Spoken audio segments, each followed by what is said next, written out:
Hey comrades, hope you're all doing well. So we're on the final Shining Force game in the Shining series. After this, there's no more Shining Force, unfortunately.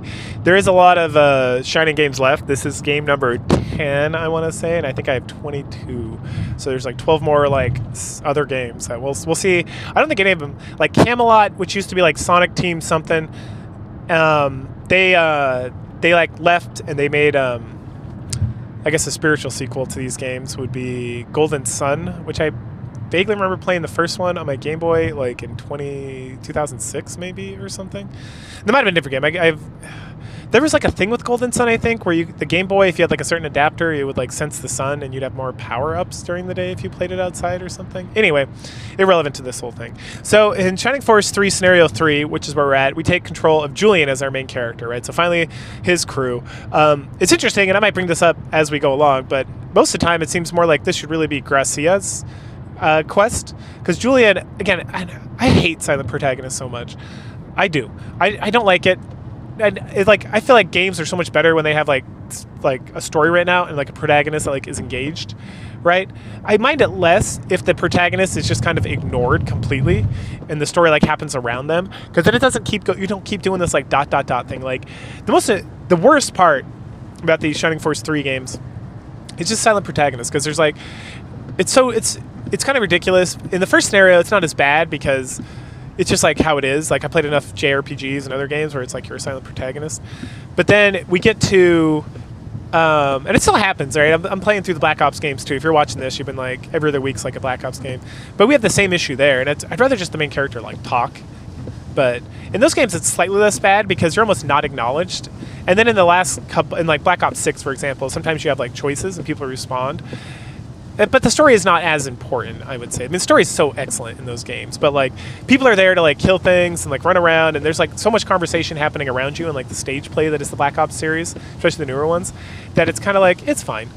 And then in some of them, like Black Ops 2 and Black Ops 1 and World at War, like the character actually talks. So, and I find those so much better. Does Alex Mason talk in the first one?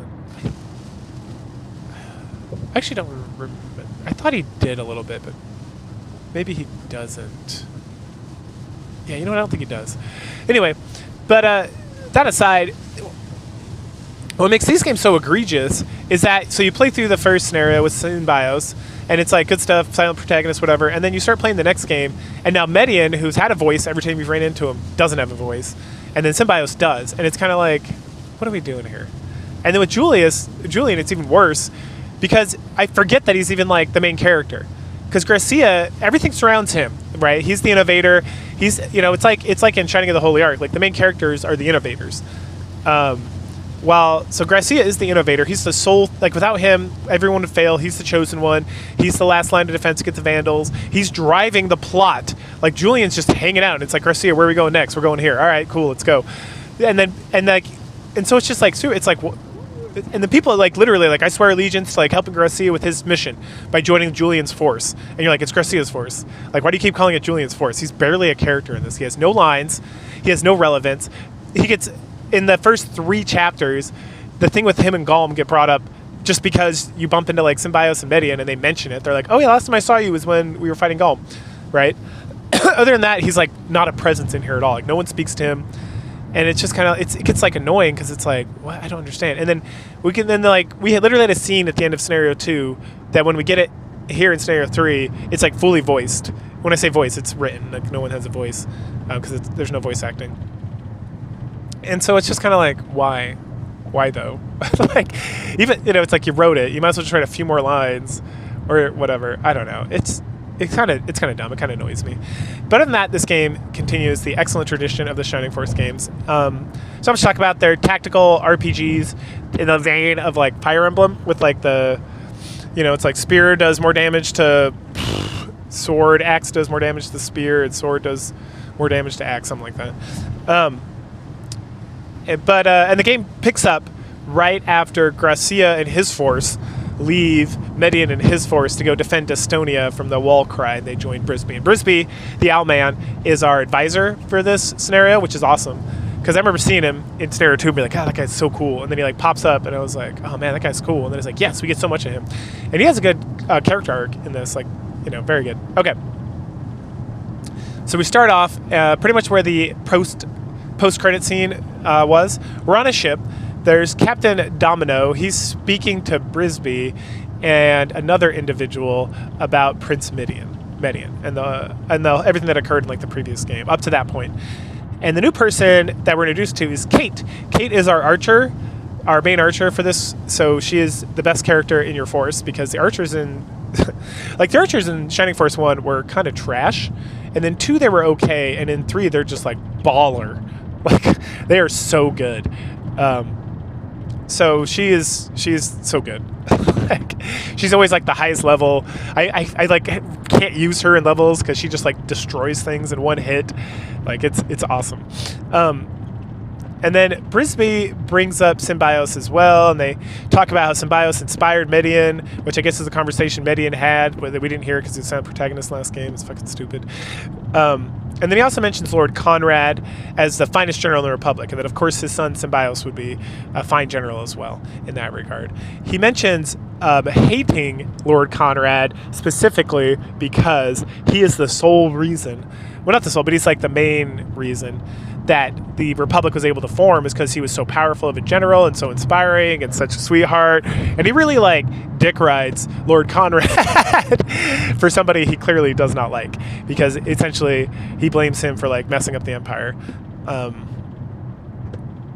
then Kate chastens him as everyone is not that people in the Imperium, you know, they're not all like these Imperial nobles, and they love Conrad. Even people in the Imperium, like people in the Republic, and even people in the Imperium love Conrad.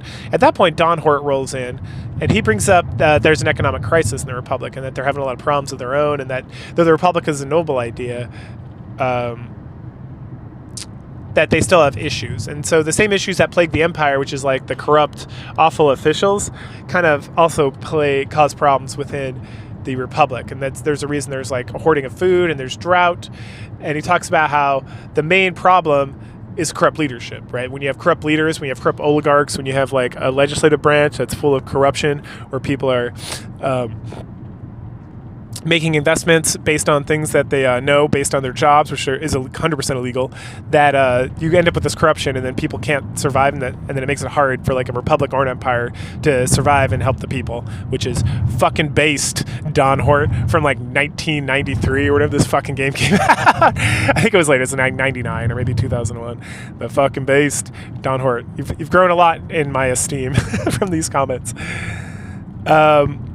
Several other people are mentioned. We kind of like get like a rundown of scenario, we get like a summary of actions from various main characters from the previous game based on our save file. But also, if not, then they kind of catch you up in case this is and just this whole section is clearly, hey, if you only bought this game for some odd reason, then here's like some information that would be relevant because we're going to keep referring to these people. So there's Edmunds, who betrayed the Republic, and apparently, if you do something, then he will join your team here. Which I did not like him, so I'm glad that didn't happen. We talked about Crewheart, how he was an asshole. Talk about Prince Erwent, how he was involved in like the kidnapping of the Emperor, and how he's joined teams with the Balsame Sec. We talked about the whole association with Garvin, and we learned about more later, other people that were involved in this like conspiracy. And it's pretty good. It's very quick and kind of like, hey, just in case you've spent like a year or two since you played these games, and you're not playing them back to back, or if you're just playing this one for some odd reason, here's like what's been going on in the world up to this point. The captain then brings up the relationship between Midian and Symbios. He's clearly got a Yuri fetish. He's gonna draw some beautiful men pictures of Midian and Symbios like holding hands and like playing in the rain and stuff. Brisby talks about how they're good friends, and that's a good thing. And then they talk about the Imperial generals who kind of went to the Republic, who were killed, and the sketchiness with that and everything else. And then Brisby brings up that the the Rainbloods are the culprits. That they're the ones who killed a bunch of the Imperial generals or nobles that were trying to go and like make amends with the Republic and cause peace and stuff. The Rainbloods like put a stop to all that, and that they were even there trying to kill Median. Kate states that is impossible since they're under the direct control of the Emperor, who was kidnapped at the time. And then Dawnhort mentions the battle at Elbasam Temple, where like they were clearly there and they would have clearly killed Median if the game had allowed it. And then the captain's like he's like, oh my god, the fuck, like he's like staggered by all these revelations. And then at that juncture, Gracia rolls over out of the cabin onto the deck of the ship, and he's like, I feel fully rested now. And then he starts talking about how he was trained since childhood, and that he was like developed to be like an innovator and like a leader of the Elbasam people, or like the religion, and that when he was born, his father was very, very old, and that his mother was very, very ill, and they both died while he was very, very young. And that he was raised by a monk who gave him like really harsh punishments, and he did not have a good childhood. But that being at sea, like I guess he was on an island or near the ocean, he was able to like go and feel comfort because he was at peace by the sea. And then Kate comforts him a little bit, and then Julian's finally brought up. Julian is from Enric, from Shining of the Holy Ark. His dad was killed by a Vandal, Gaum, from that game, which we ran into Julian actually in that game. He was like a child in the town of Enric that talks about his dad went to Galm's like home and was destroyed or whatever. But he became a merc, which just like his daddy, and he joined up with his father's friend, who eventually also died. So we get a lot of background on these characters here. There's a lot of kind of lordom. They talk about many believe that the Vandals are myths, and also the Innovators are myths, but the Balzome sect wants to bring back the 1,000-year empire led by Balzome, obviously. And then, Then Gracia senses something evil with an intent to kill. At that point, the captain goes to hide, and Julian comes out. And silent protagonist. So then it's time to fight. This is a pretty easy battle. I reset it a couple times. Well, Julian died a couple times, to be fair, because I let him like meander out there. And so all the characters start at level 5, except Dawnhort and Julian, who I had previously. And when I say all the characters I have are Kate, Julian, Dawnhort. Oh, there was a third one. Oh, and Gracia. So no. So then, yeah. So Kate's the one who's level 5. Everyone else, like Julian's, like level 1. So I was like, I need to get everybody up to like level 5, because if you just start like a fresh save or a fresh thing with no forward save, then everyone's level 5. So we replay this for a bit. And then finally, after we kill the last monk, he mentions that Gracia is the greatest threat to the Wal'Krai because he has the staff, the Besom staff, and that he's an innovator, so he can deactivate the magic. He then talks about how it's ironic.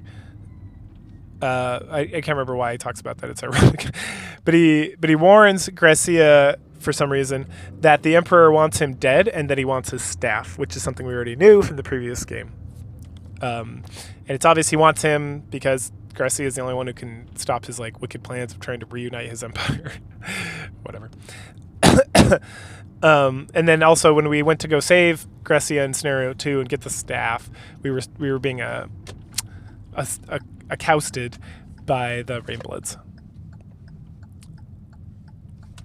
Now you may be wondering about this Kate character, right? And as you know, I have several waifus: Masquin, Irene, Hazuki, right? This scenario is lacking waifus for sure.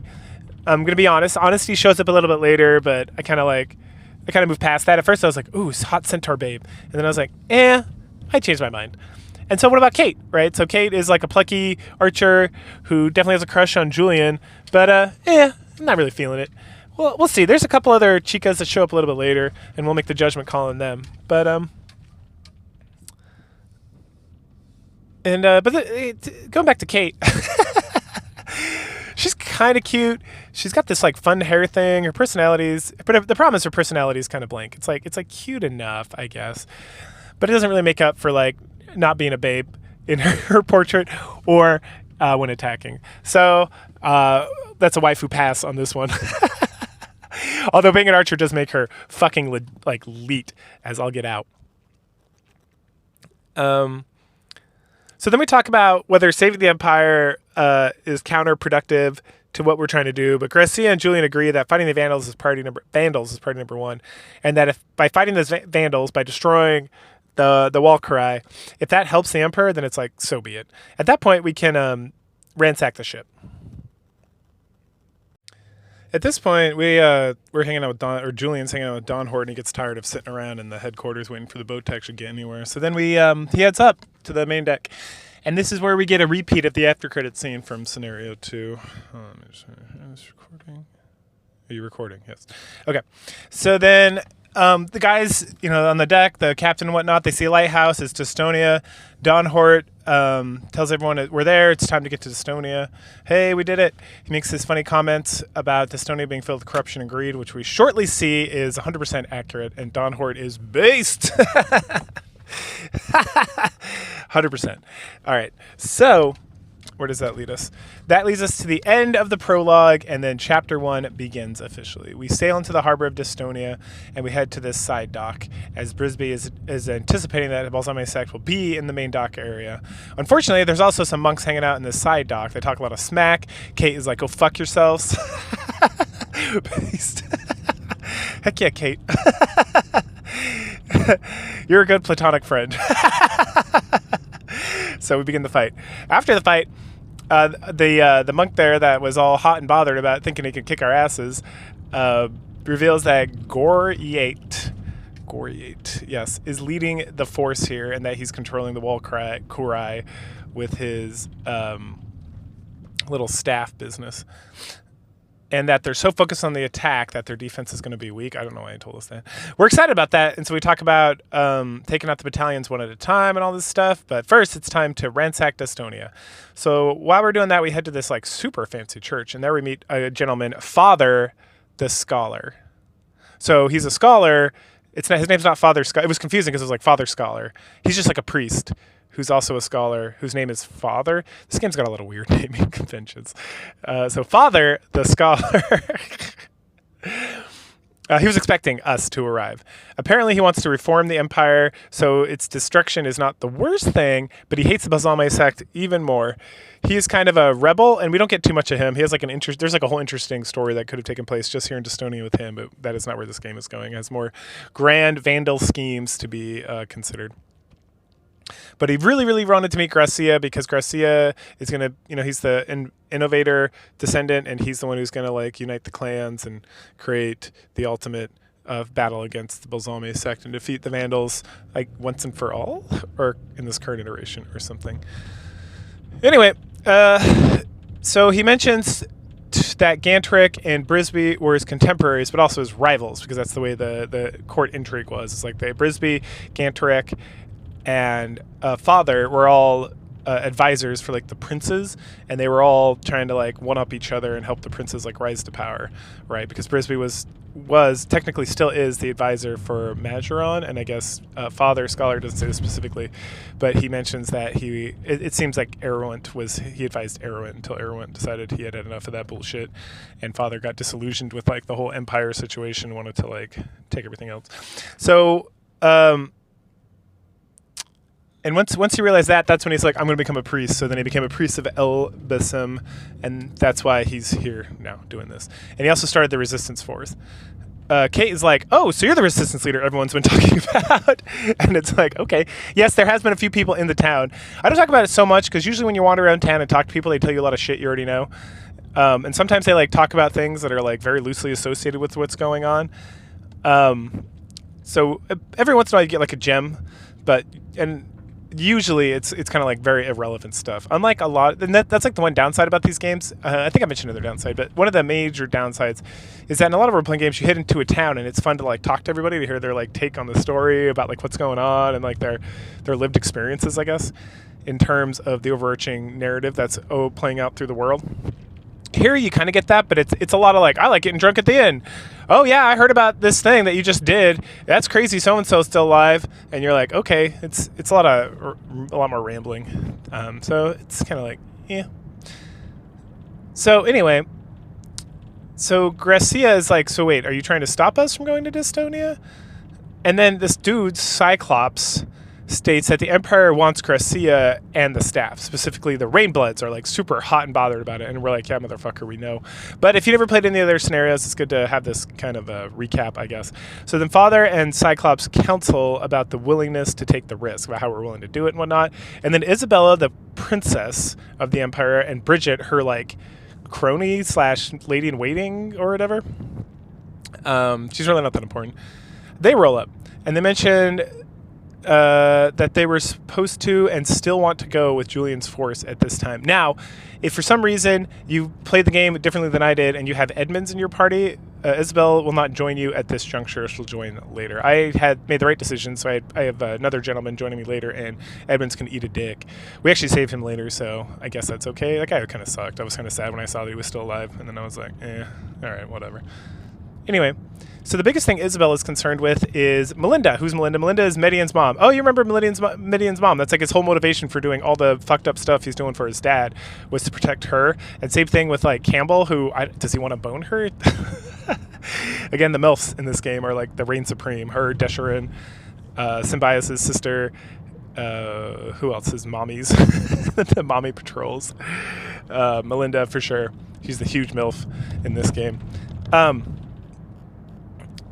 Anyway, and then Isabella talks about how even though Melinda's not her mommy, that because of, it never gets into it, but apparently Isabella's mom died. I'm assuming Isabella's like the direct sister of Majoron and Errant.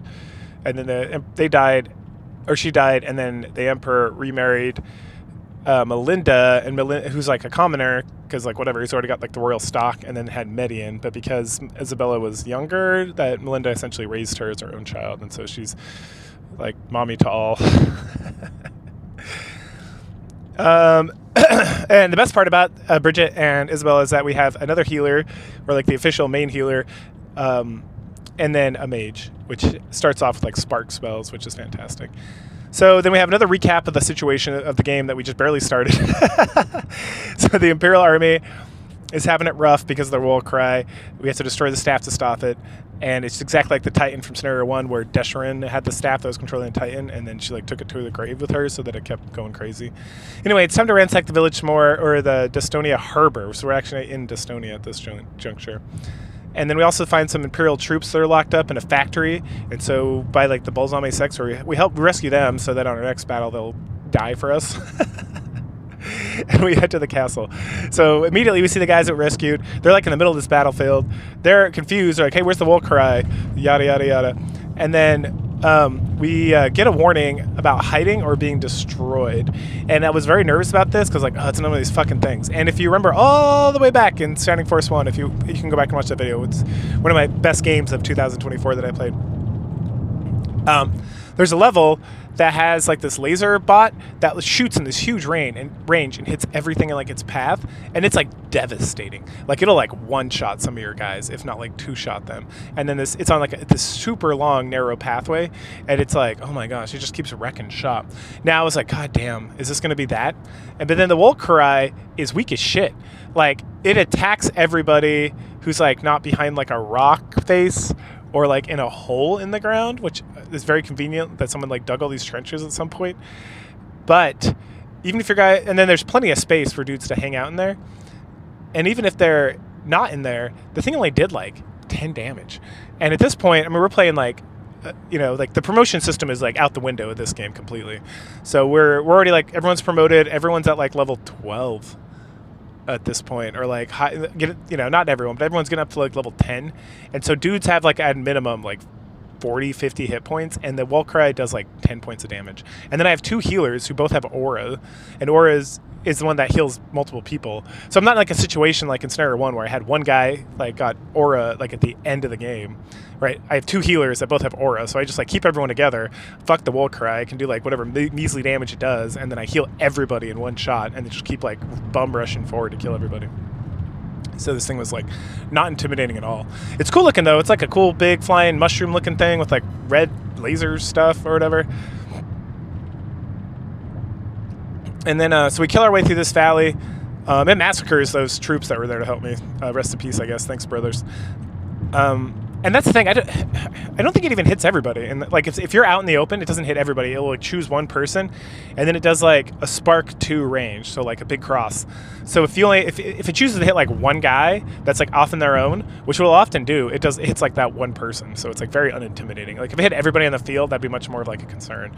But again, it's just like if I have multiple people get hit by this, I just like gather them together in aura and then continue onward, and it's like whatever. I have more MP than this level's got bad guys to like do damage. And the characters in Scenario 3 thus far are like overpowered completely. I don't know if I'm just level overpowered or they're just like better, because again, it's like I have 2 characters with Spark and Spark 2. Oh no, I just have Spark at this point.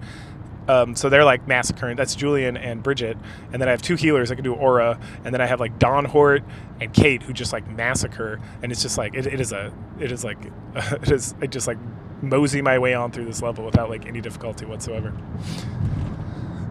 Okay, and then the Wolf Cry after we beat him just kind of like moseys on out of there. And we're like, okay, well I guess it left. And then we talk, and Gracia talks about how there's a staff, just like I was mentioning before, that Garrote is like controlling, and then we hear like a mysterious voice that tells us some more information, and it's a girl, and she says that the walls have fallen and that we must hurry because the last gate before like the castle, the Waltz Cry is going to like destroy whatever, it's still there. And so we rush forward, and as we enter, we see Garrote on top of the Waltz Cry, and he's having a very angry conversation with Majoron and General Steele. And General Steele is a super asshole, but he like we deal with him and Majoron here, and then they like flutter away into like the annals of history, I guess, because we don't see them at least for a long time. Anyway, they go back and forth about who's responsible. Oh, Steele and Majoron go back and forth about who's responsible, who needs to take responsibility, who needs to make a decision. Majoron's kind of like a coward, and he's like, I don't know, maybe we should just leave him, like, fuck this place. And Steele's like, oh, you can't do that, my liege. Like, what would that mean to the people? And he's like, I don't give a fuck. And then back to Julian, who's just like watching this like clown show. He hears like a voice again, and then it's Jane. Jane shows up. Hey, you remember Jane? Jane's the one who rescued Desherin. Oh, I said Desherin with the staff before. It wasn't Desherin. It was Basanda. I apologize. The MILF. Desherin is like, I don't know. She's kind of a dumb bitch. But Jane loves her, so we let her live, I guess. She tells us that we need to, well, Garrote is like busy watching the clown show and having a good laugh to himself, that we need to sneak up on this staff and destroy it. And then that will make it possible for us to do whatever. And then she also mentions she's from Remote Test. Yes, remote. Like remote, like the farthest remote place on Earth, Est. Jesus. So dumb. Whatever. Gracia senses both light and dark magic within her. He wants to question her some more, but we're interrupted when Garrote is like, hey, the fuck you guys doing here? And now he wants to fight us. Good job, guys. You didn't stick up. You were too busy trying to talk to this hot babe.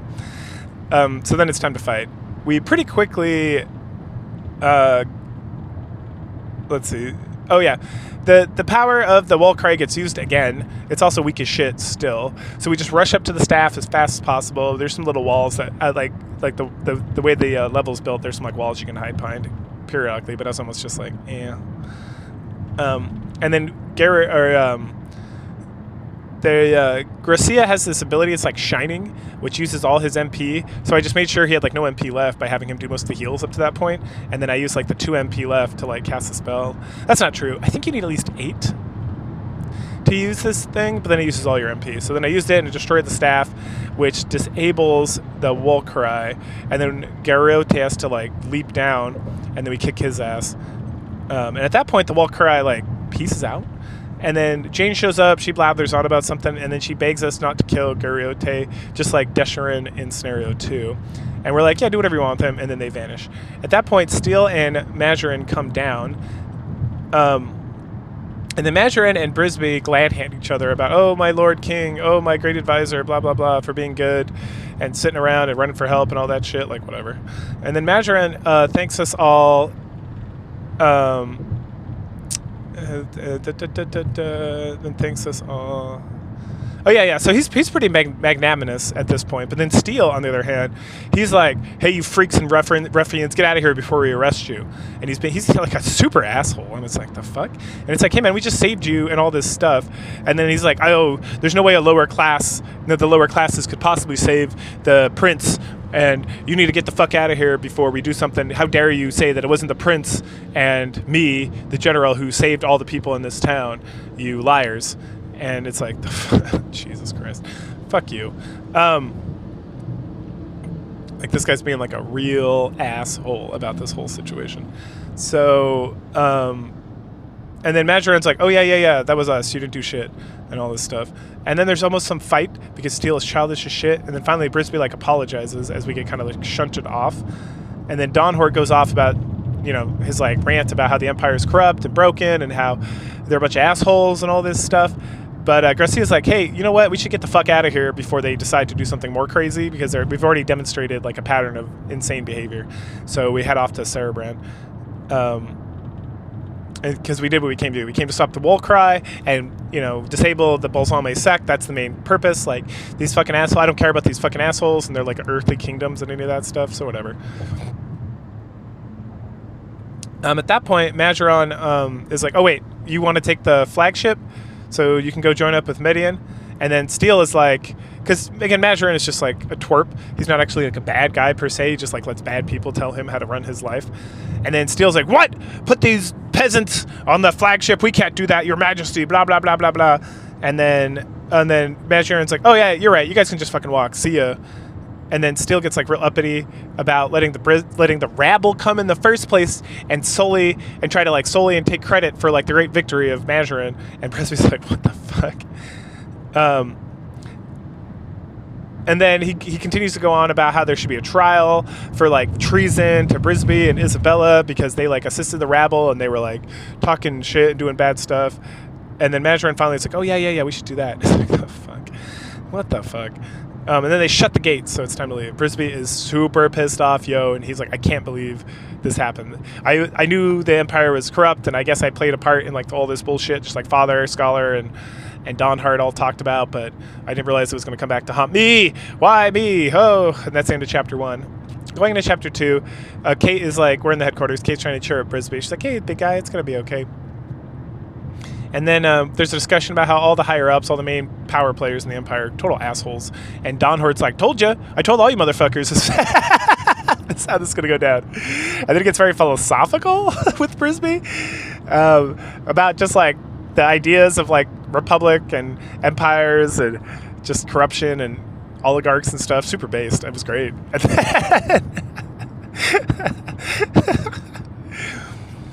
And then he encourages Brisby to like abandon the Empire. He's like, hey man, fuck the Empire, you should come with us. And then part of his argument is like, hey man, it's not even you're abandoning them. They like literally kicked you out and declared you and labeled you a traitor, so you might as well.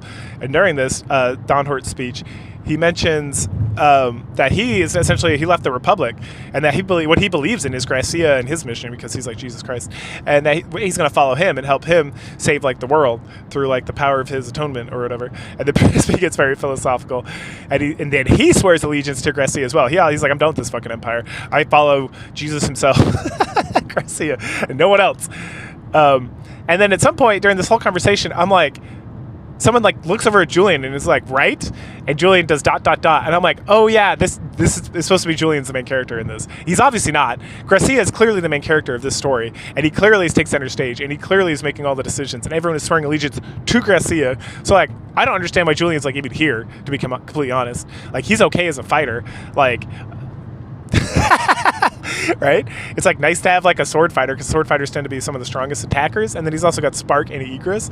But outside of that, it's like if Gracia dies in a battle, which happened at some point, you have to restart the battle anyway. So it's like, why? I don't understand why he's even a character in this game. Like, he literally does nothing. He like kind of ties all the scenarios together, and then later on it becomes like essential that he's here. But it's very hand wavy, kind of like, oh yeah, this is important because reasons.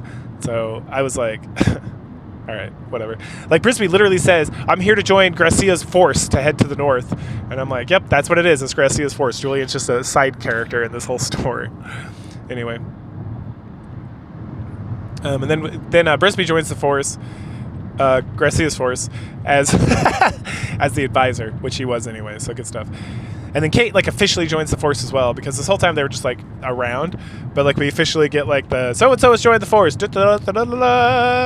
And Kate also wishes to follow Gracia. At that point, we head back to the church. no. Scholar shows up to the HQ, and he's all jazzed that Brisby's finally seen the light, and that he's also joined with a Scholar and hating the Empire and stuff. But he brings dire news. Steele has his army, and he's heading to this port area. Because remember, the kingdom of Dystonia, or like the main capital, is like separate from this port that we landed in, and that they've already cut off any means for escape. Because he wants Garcia and the staff as well to take the Emperor, because he wants to like make maneuvers to be more politically relevant or whatever. So Scholar is like, but hey, just so you know, there's a secret dungeon underneath the church. I can take you over there if you want and show you. And we're like, yep, dope, let's go. So we go to the church. We learn that Cyclops, who's the Scholar's assistant guy, is a dragon man. And that because he's a dragon man, he's inherited both human and dragon blood. And that he can talk to dragons. Not only can he talk to dragons, he can talk dragons into joining us as like extra characters. Because normally you can only have 12 people in the Force, but you can always have one extra dragon. And I'm like, badass. And we also get one of my favorite characters a little bit later, as long as Cyclops chit-chats with him. But it's fucking nice. And then Isabella also decides to join Garcia's force, along with Bridget, like officially, I guess. And then I got a little confused by her exact relationship to the Empire and to everyone else. But later on, it becomes more clear, because she literally says it, that she's Medion's like half-sister, right? Okay, anyway. And that her brothers are Errant and Majoran is what I meant, because I already established that. Okay. And that, so she is the daughter. But at this point, it's still a little confusing. Like, people like refer to her as the princess, but no one says like that's her father. And then at some point she's like, that's my dad. So I think I was just confusing myself by trying to overthink like anime tropes.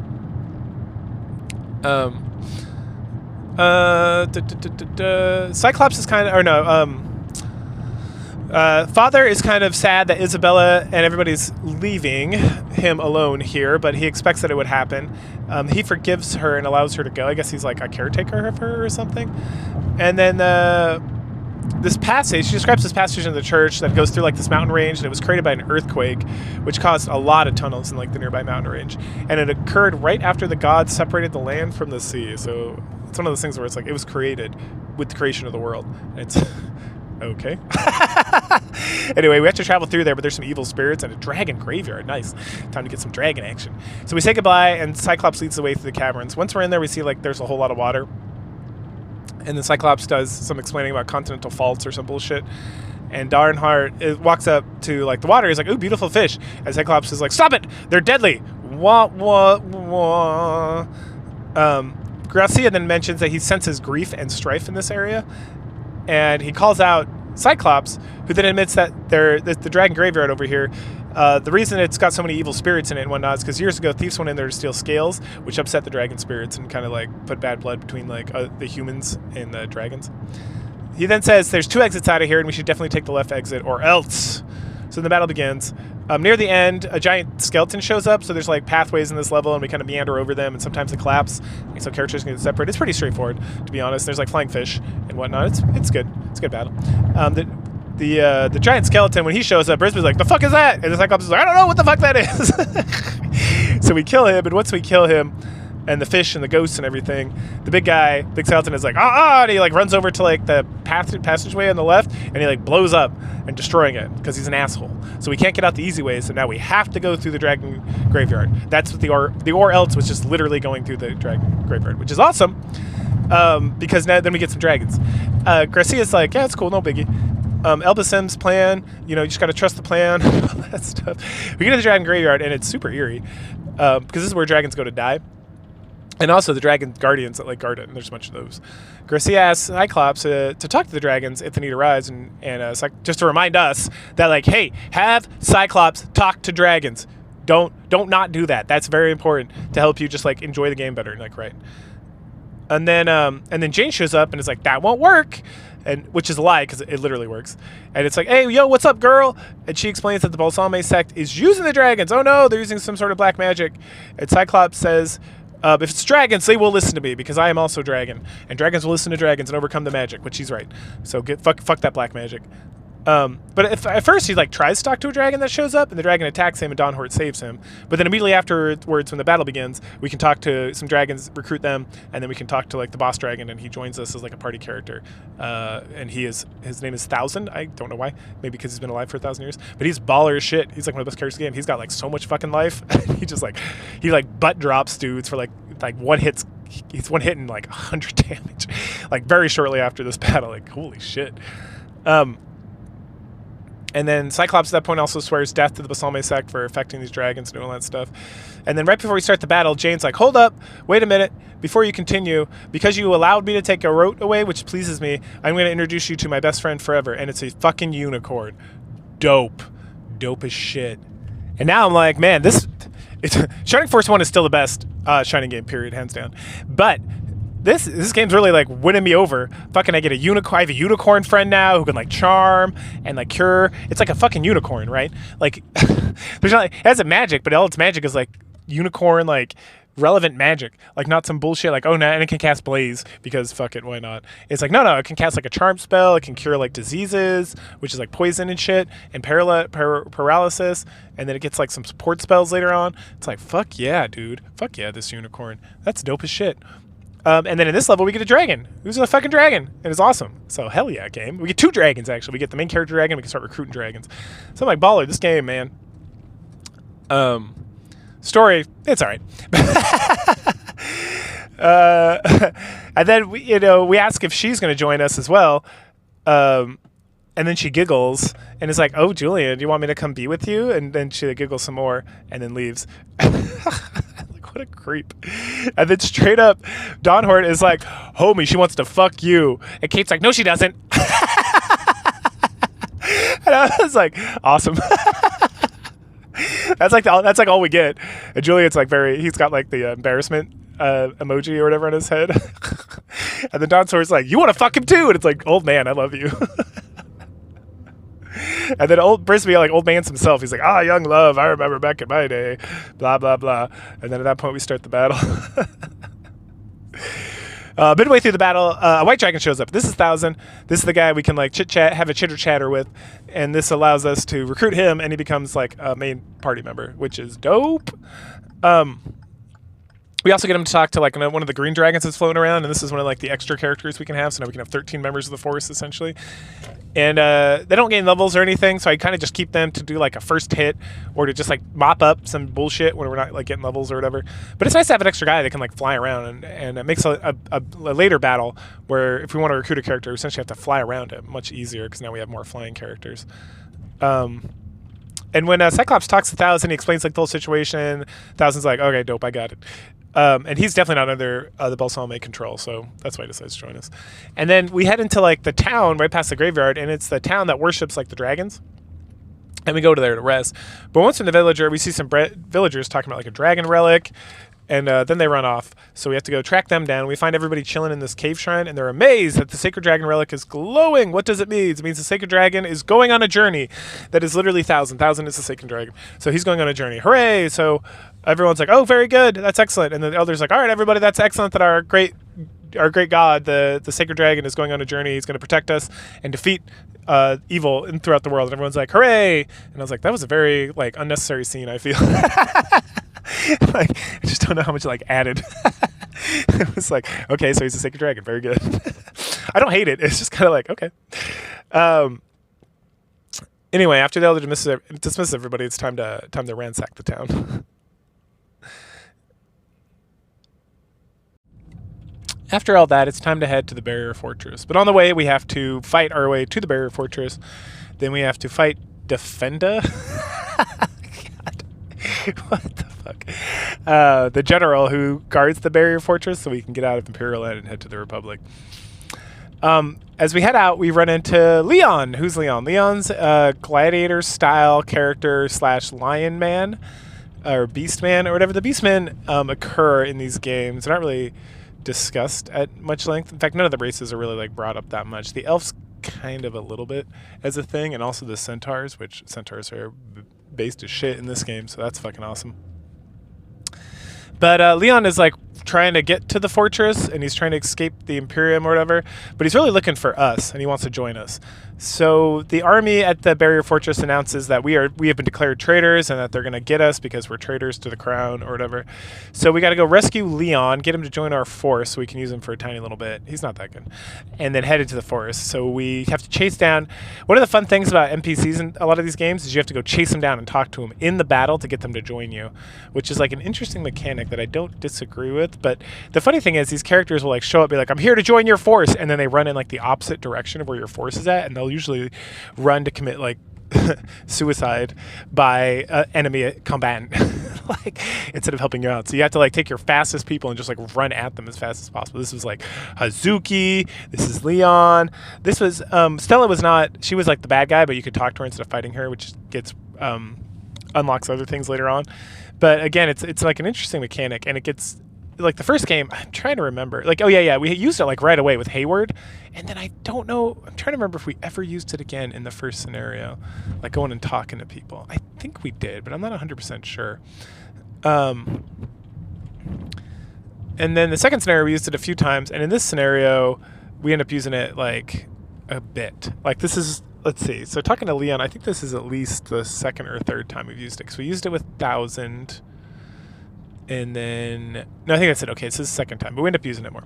Okay, but it's cool. I like it. I wish more games would implement this kind of thing. And I mean, the tactics games have kind of gone the way the dinosaur after. I mean, not after this. This is like around the time when they're like hot, like Final Fantasy Tactics and Fire Emblem is still kicking around. Every couple of years they'll release one of those. So that's like holding the banner high. And I think Triangle Strategy, which I haven't played, is the most recent one by Square Enix. But yeah, anyway.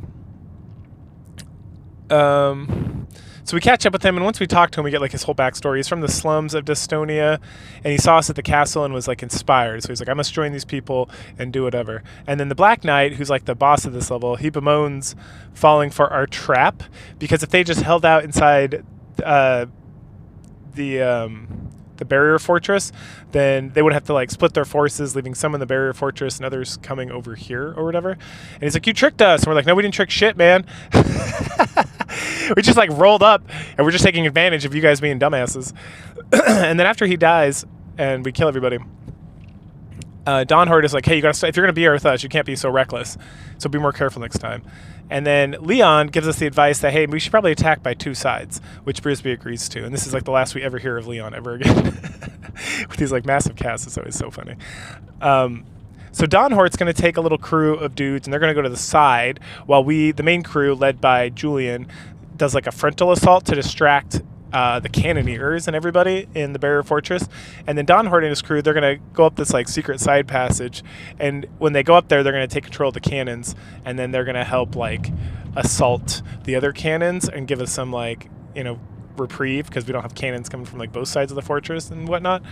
It seems kind of, it's one of those things where it's like, why don't we all go up the side passage?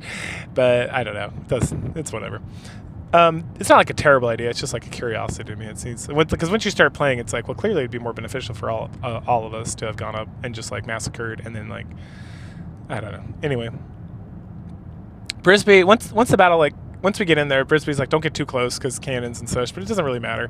There's like very little places to hide here. You kind of just have to eat it and heal, while Dawnhorde and his crew capture the two cannons on their side and try to take care of the other cannons.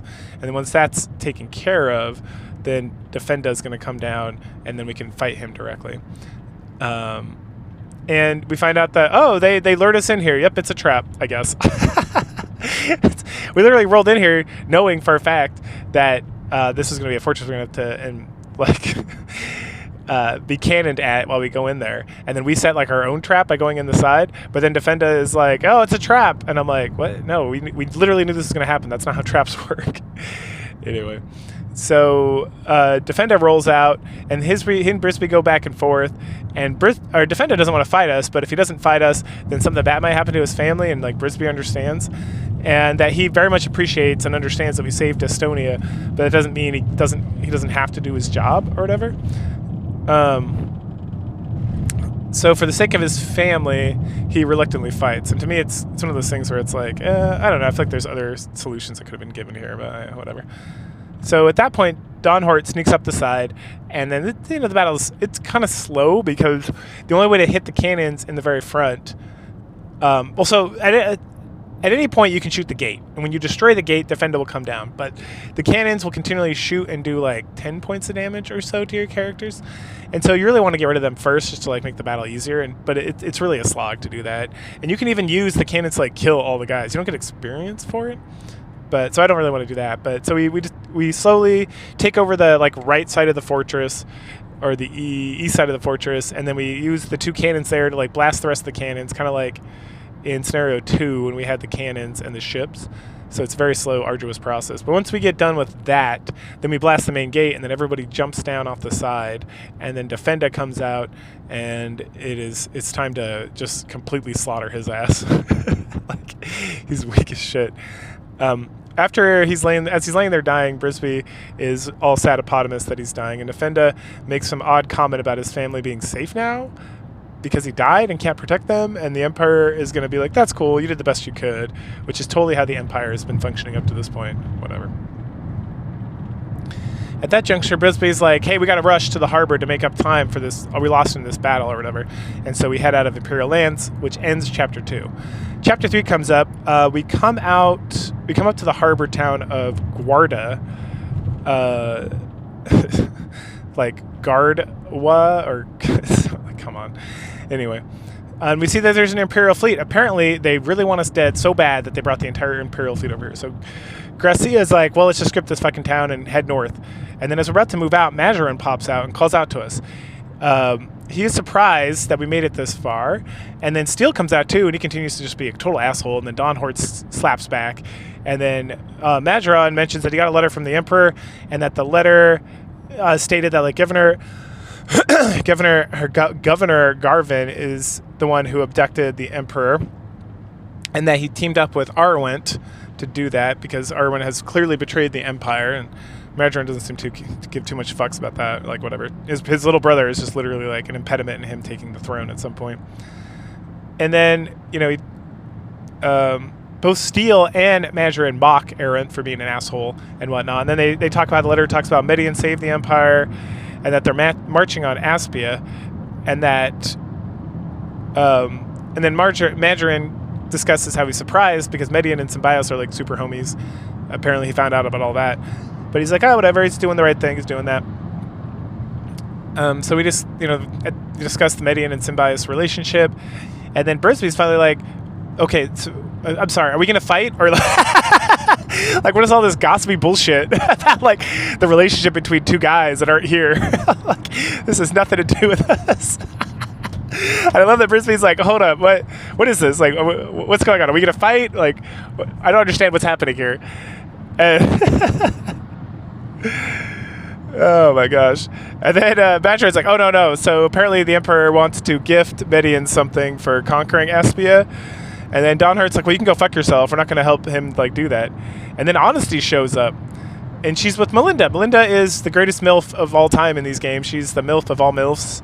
She is Median's mommy, who Campbell and Gantarek are in love with, and Isabella loves, and everyone is like, oh, she's the best thing ever, and Rogan's all about her, and everyone's like, oh, she's so great and wonderful, and she's aight.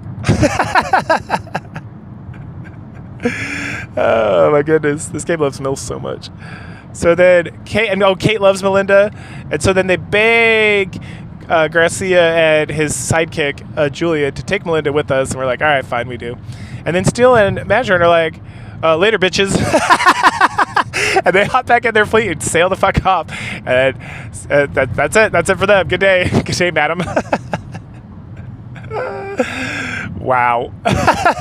They literally like, all right, bitches, see you later. They don't say bitches, but they're like ruffians or raffle, like rabble, get out of here. Scoot. And even though they're total assholes, at this point, I'm like, I kind of love how they're being written. Oh, man. They're just so unlikable, but they're such catty bitches. And then they're just like, all right, bitches. Oh, my goodness. They're so arrogant. They're so out of touch. They're just like, whatever. Dawnhort talks a lot of shit about them, which is all accurate and true. And then Melinda speaks up. Honesty stops her from saying anything immediately because it's like too dangerous to speak here. So then we head to the HQ here in Guarda. Immediately we get confirmation that the letter is total fake, and that Emperor was not asking Julian, because the letter was like, hey, get the Julian army specifically to bring Melinda up to me, and you just like stay in Destonia and don't worry about anything. And Majoran's like, dope, sounds good to me. So what happened was, Honesty, when she got the letter from the Emperor, as we saw in Snare 2, she was kind of like skeptical about the whole thing. So she went to Rogan, who was in the prison ship at the time, And she's like, hey, what do I do with this? And so he opened the letter and he's like, hold on. And he rewrote it because he's been such a loyal subject to the Emperor up to this point that he knew how to like copy his handwriting exactly, which it seems like Mandarin wouldn't give a fuck if you like wrote this thing in crayon and was like, here you go. And so she never read the letter, so she didn't know what it said, but the whole idea was that Mandarin was going to come and use Melinda as like a bargaining chip to get Median to do the Emperor's bidding without complaint. So, and then Isabella's like, mommy, you know, she's so happy. And I got confused for a second. I was like, wait, I thought that was not her mom. And then again, I like had to like talk to her in the headquarters to get like confirmation, like, okay, no. Median is Isabella's younger half brother. And Isabella just like raised her like a mom, so okay, that all makes sense. And so Isabella, it's never stated outright, but it's assumed Isabella, Erwin, and Madrin are all siblings, like biological siblings, 100%. Okay, and she literally calls Melinda her aunt at this point, which seems like an odd translation. I feel like it's like the Japanese. There's a term for aunt or like older woman that is like you're very close to, but is not like your direct mom or something. A term it's like one-san or something. I don't remember, but it gets, it's like Oji-san. No, I think Oji-san, like, it's like aunt and uncle. And you can see that a lot in like more Asian cultures where it's like anybody who is like an older, close relationship or like family friend is like aunt or uncle, right? If you've ever been to like Hawaii, you'll hear people say like auntie and uncle all the time to like everybody, or even like people on the West Coast and do it. But it's like an Asian thing that's like bled over to parts of America. But that's where it kind of originates from, is like a Korean, Chinese, Japanese, kind of Eastern Asian concept. Okay, anyway. Oh,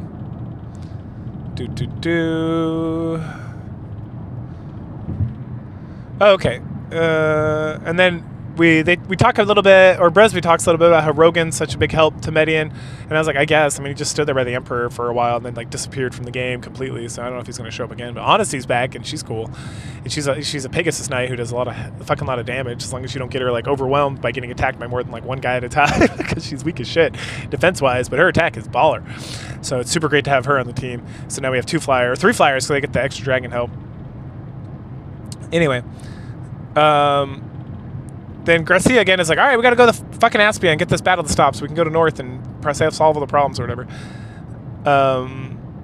Anyway, with his father. Oh, okay. So then we get like a whole monologue by Isabella talking about how the relationship between Median and his father, the Emperor, is always kind of weak, and that Median was always trying to impress his daddy and do things to help him out. And so the part of the reason that Median might just be going along is because the Emperor is finally giving him attention and praise, and so he like deeply needs that. And so he's invested a lot in this, and it's very well written, and it's very accurate in that, like, yeah, if you don't have strong attachment to one of your parents, and then all of a sudden they start giving you like conditional. And this can be like with romantic partners too. They can start giving you like conditional attention or conditional praise. Then like you're gonna latch on to that, like somebody like someone in the desert looking for water. Like, so very well stated by Isabella, and very well written and very accurate. Kate still can't believe it. She's like, no, I can't believe Midian would do any of this stuff. And Isabella's like, nope, that makes sense. And that's because Kate is like an innocent rose. She's like a precious flower that will wilt with like too much sunlight or water, because she doesn't understand how the fucking world works. And then Melinda steps in and she's like, no, absolutely, that's 100%. Isabella's 100%. She's nailed her brother's like psychological problems and identified like the diagnosis. So we need to go help him out. If I show up, then that'll like kind of wake him back up and help him like make better choices. But he's still going to like always be like a daddy's boy and like a MILF lover. Anyway, so at that point, Honesty joins, as I mentioned. And her new oath is not to the Emperor, it's to destroy the Balsame sect for trying to hurt her boss / lover, maybe, Rogan? And then Dawnheart makes a comment about all the strong women in the Force and how he admires how we have such strong women in the Force. It's like, yeah, baller, dude, that's true. That's true. It came up, I was playing this game at some point with my daughter, like, after this section, and my daughter's like, there's a lot of girls on your team, and they're great. And I was like, yep, that's true. Anyway, so it's time to ransack Guardia. As we leave after doing that, we're ousted by a monk, because they've been waiting for us, along with some Republican soldiers and also some golems. So we kick the shit out of them, and this battle kind of sucks, but just because it's like a slow and it's like a slog to like get around everything, and these golems like throw rocks at us over like bridges on the waterway, and so you gotta like come at it like very slowly, and it's just kind of annoying. As the final monk dies, he taunts us about this drawbridge up ahead that's going to stop us for surezies. And I'm like, sure, roll my eyes, whatever. So anyway, so we get to this area, and there's a lighthouse. It's like at night. And so inside the lighthouse is a switch to open the drawbridge. And so we're going to head that way. And then this is another like terrible battle where like, at first it seemed like real awful because like as the light every turn the light spins around, and if any of your characters like move in the light, or because there's like rocks to hide behind, but it seemed as long as they didn't move, the lighthouse would not recognize them. But the second they move, then it summons a whole bunch of guys to help. But I was like, oh god, it's gonna keep summoning these dudes, and so I massacre all these dudes that summon, and then I was like, fuck it, that was easy. I'm just gonna keep doing that because it's better than just like burning a turn to sit there while the light's going. And then nope, after that first summon you get no more summons. So I was like, oh, that was not as bad as I initially thought it was going to be. But it's so kind of annoying because we got to like work our way over to the lighthouse, work our way up the lighthouse. We have a whole experience there. Oh, okay. Sorry, there's like some more preamble before I got to the actual. But okay, so yeah, when we show up, Brisby's like, oh, we should wait till sundown because the lighthouse or something, it'll be easier to like sneak up. That way they don't destroy the drawbridge or something. So then we wait till sunset, and then we start heading to the lighthouse. And once we get into the lighthouse and kill everybody inside, they freak out. And they talk about how we have to die, and so they're going to blow up like the whole lighthouse with us in it. And then he gets killed by a monk. And then that, or like the guy transforms into a monk, it seemed, or something. And then Jane shows up and kills the monk / the boss of the guy. I think it was a guy who's a monk who transformed into the guy who then transformed back into the monk, and he was going to set off some like self-destruct system. And then Jane shows up and she fucking kills him. And then she pulls the lever for the drawbridge for us, which is sweet of her. And then Brisby's like, wait, who are you again? And like, why are you helping us? Why are you doing all this stuff? And she's like, oh, tee-hee. Oh, Jane. I think she's supposed to join your party at some point, and it'll be interesting to see how that works out. But she refuses to answer. She shakes her head, giggles, leaves, and then everyone gets bounced out of the tower. So after we defeat that, then we continue pushing. We cross the drawbridge, kill everybody, and then they're all satapotamus. They were unable to stop us. The drawbridge wasn't able to stop us. They're so weak as shit, whatever.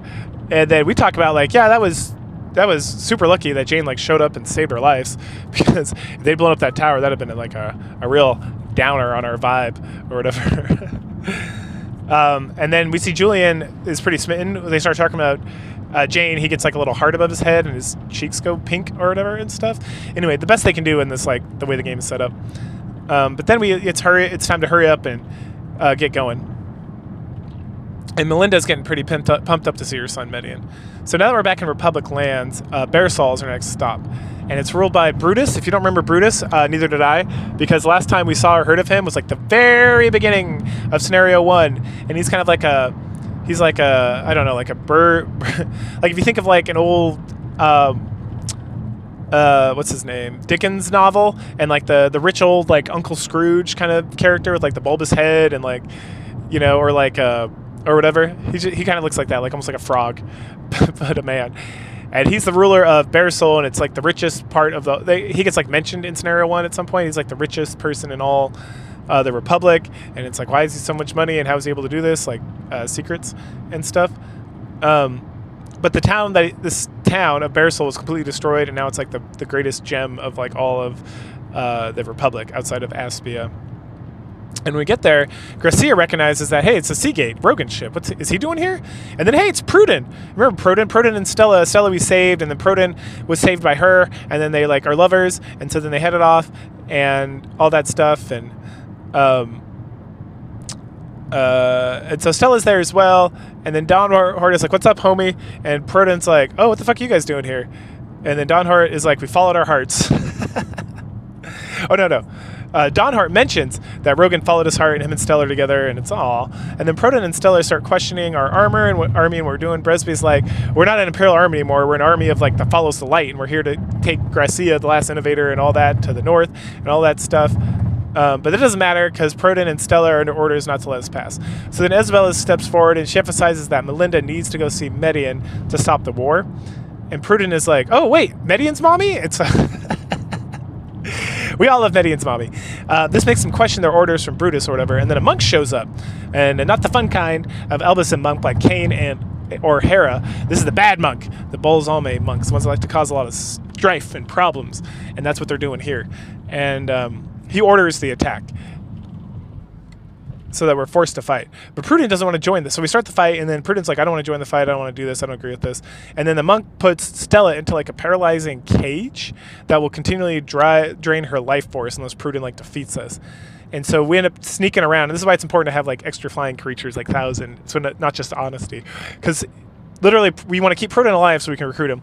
And so he's standing in like a bottleneck essentially. So we can like try to draw him out and then rush past him. Or the easier option is just take all our flying guys, like fly completely around him and then kill the monk to like end the battle. And as long as we kill the battle, we kill the monk without killing Prudent, he will have a conversation with Stella and then end up joining the force. So what's that conversation?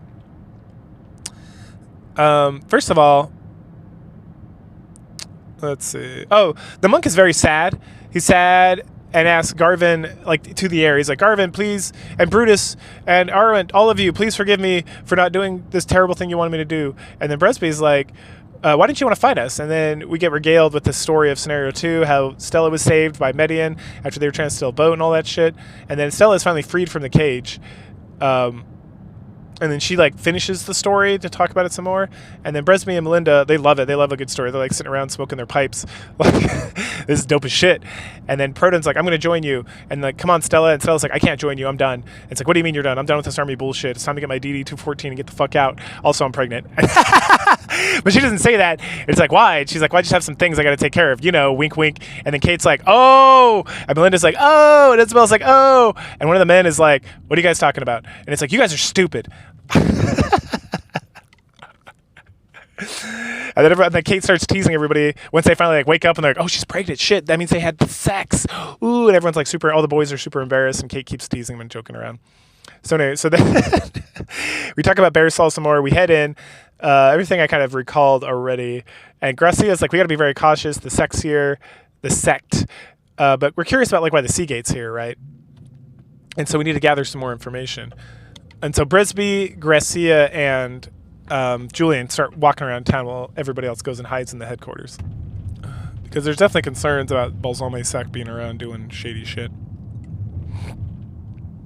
Anyway, so we ransack the town, and eventually we find Brutus's son Harold and his wife. They're locked up in the basement of the mansion, and they start telling us this crazy story. Like how Brutus, one day, he was like, a Balsame monk guy, like showed up. This is before the peace conference. And they had like a conversation, and then Harold heard his dad like scream, and so he ran up to like the room, and then Brutus was just like sitting around. He's like, hey, what's up? And then he like right after that he left for like the peace conference, and then everything kind of went to shit, and it's just like my dad was not the same after that. Like I don't know what happened. And then we talk about how like the monks can like transform, or there's all this shady stuff, and Harold's like and then they tell us like Brutus was allied himself with Arwen and Garvin after he came back. And we also talk about like, what are we doing here? Are we here to conquer? No, we're not here. We're here to like be the army of the light and all this stuff. And then Harold's like, I don't know. And then his mommy is like, Harold, you got this. I believe in you, son. And but through the power of being a MILF, she's able to like convince him to not only like trust us and to be a true leader, but to realize that his dad is already dead, and that the Brutus that is existing is like a demon or something, and that he needs to go like end that life to like honor his father and take over. And so he ends up joining the force, and he's got like a cute little tank thing, which I've never seen before. I think in Scenario 2 at the very end you get like the brothers that fight. I think if you don't save the one brother from like the beginning of Scenario 1, then you get his brother Jade or whatever has the tank as well, is my understanding. But I just feel like the archers are better than tanks, to be completely honest, from my experience with Harold. So maybe that Jade's much better, but the archers in this game are like so overpowered, it's fucking ridiculous. Anyway, all right, we told that story.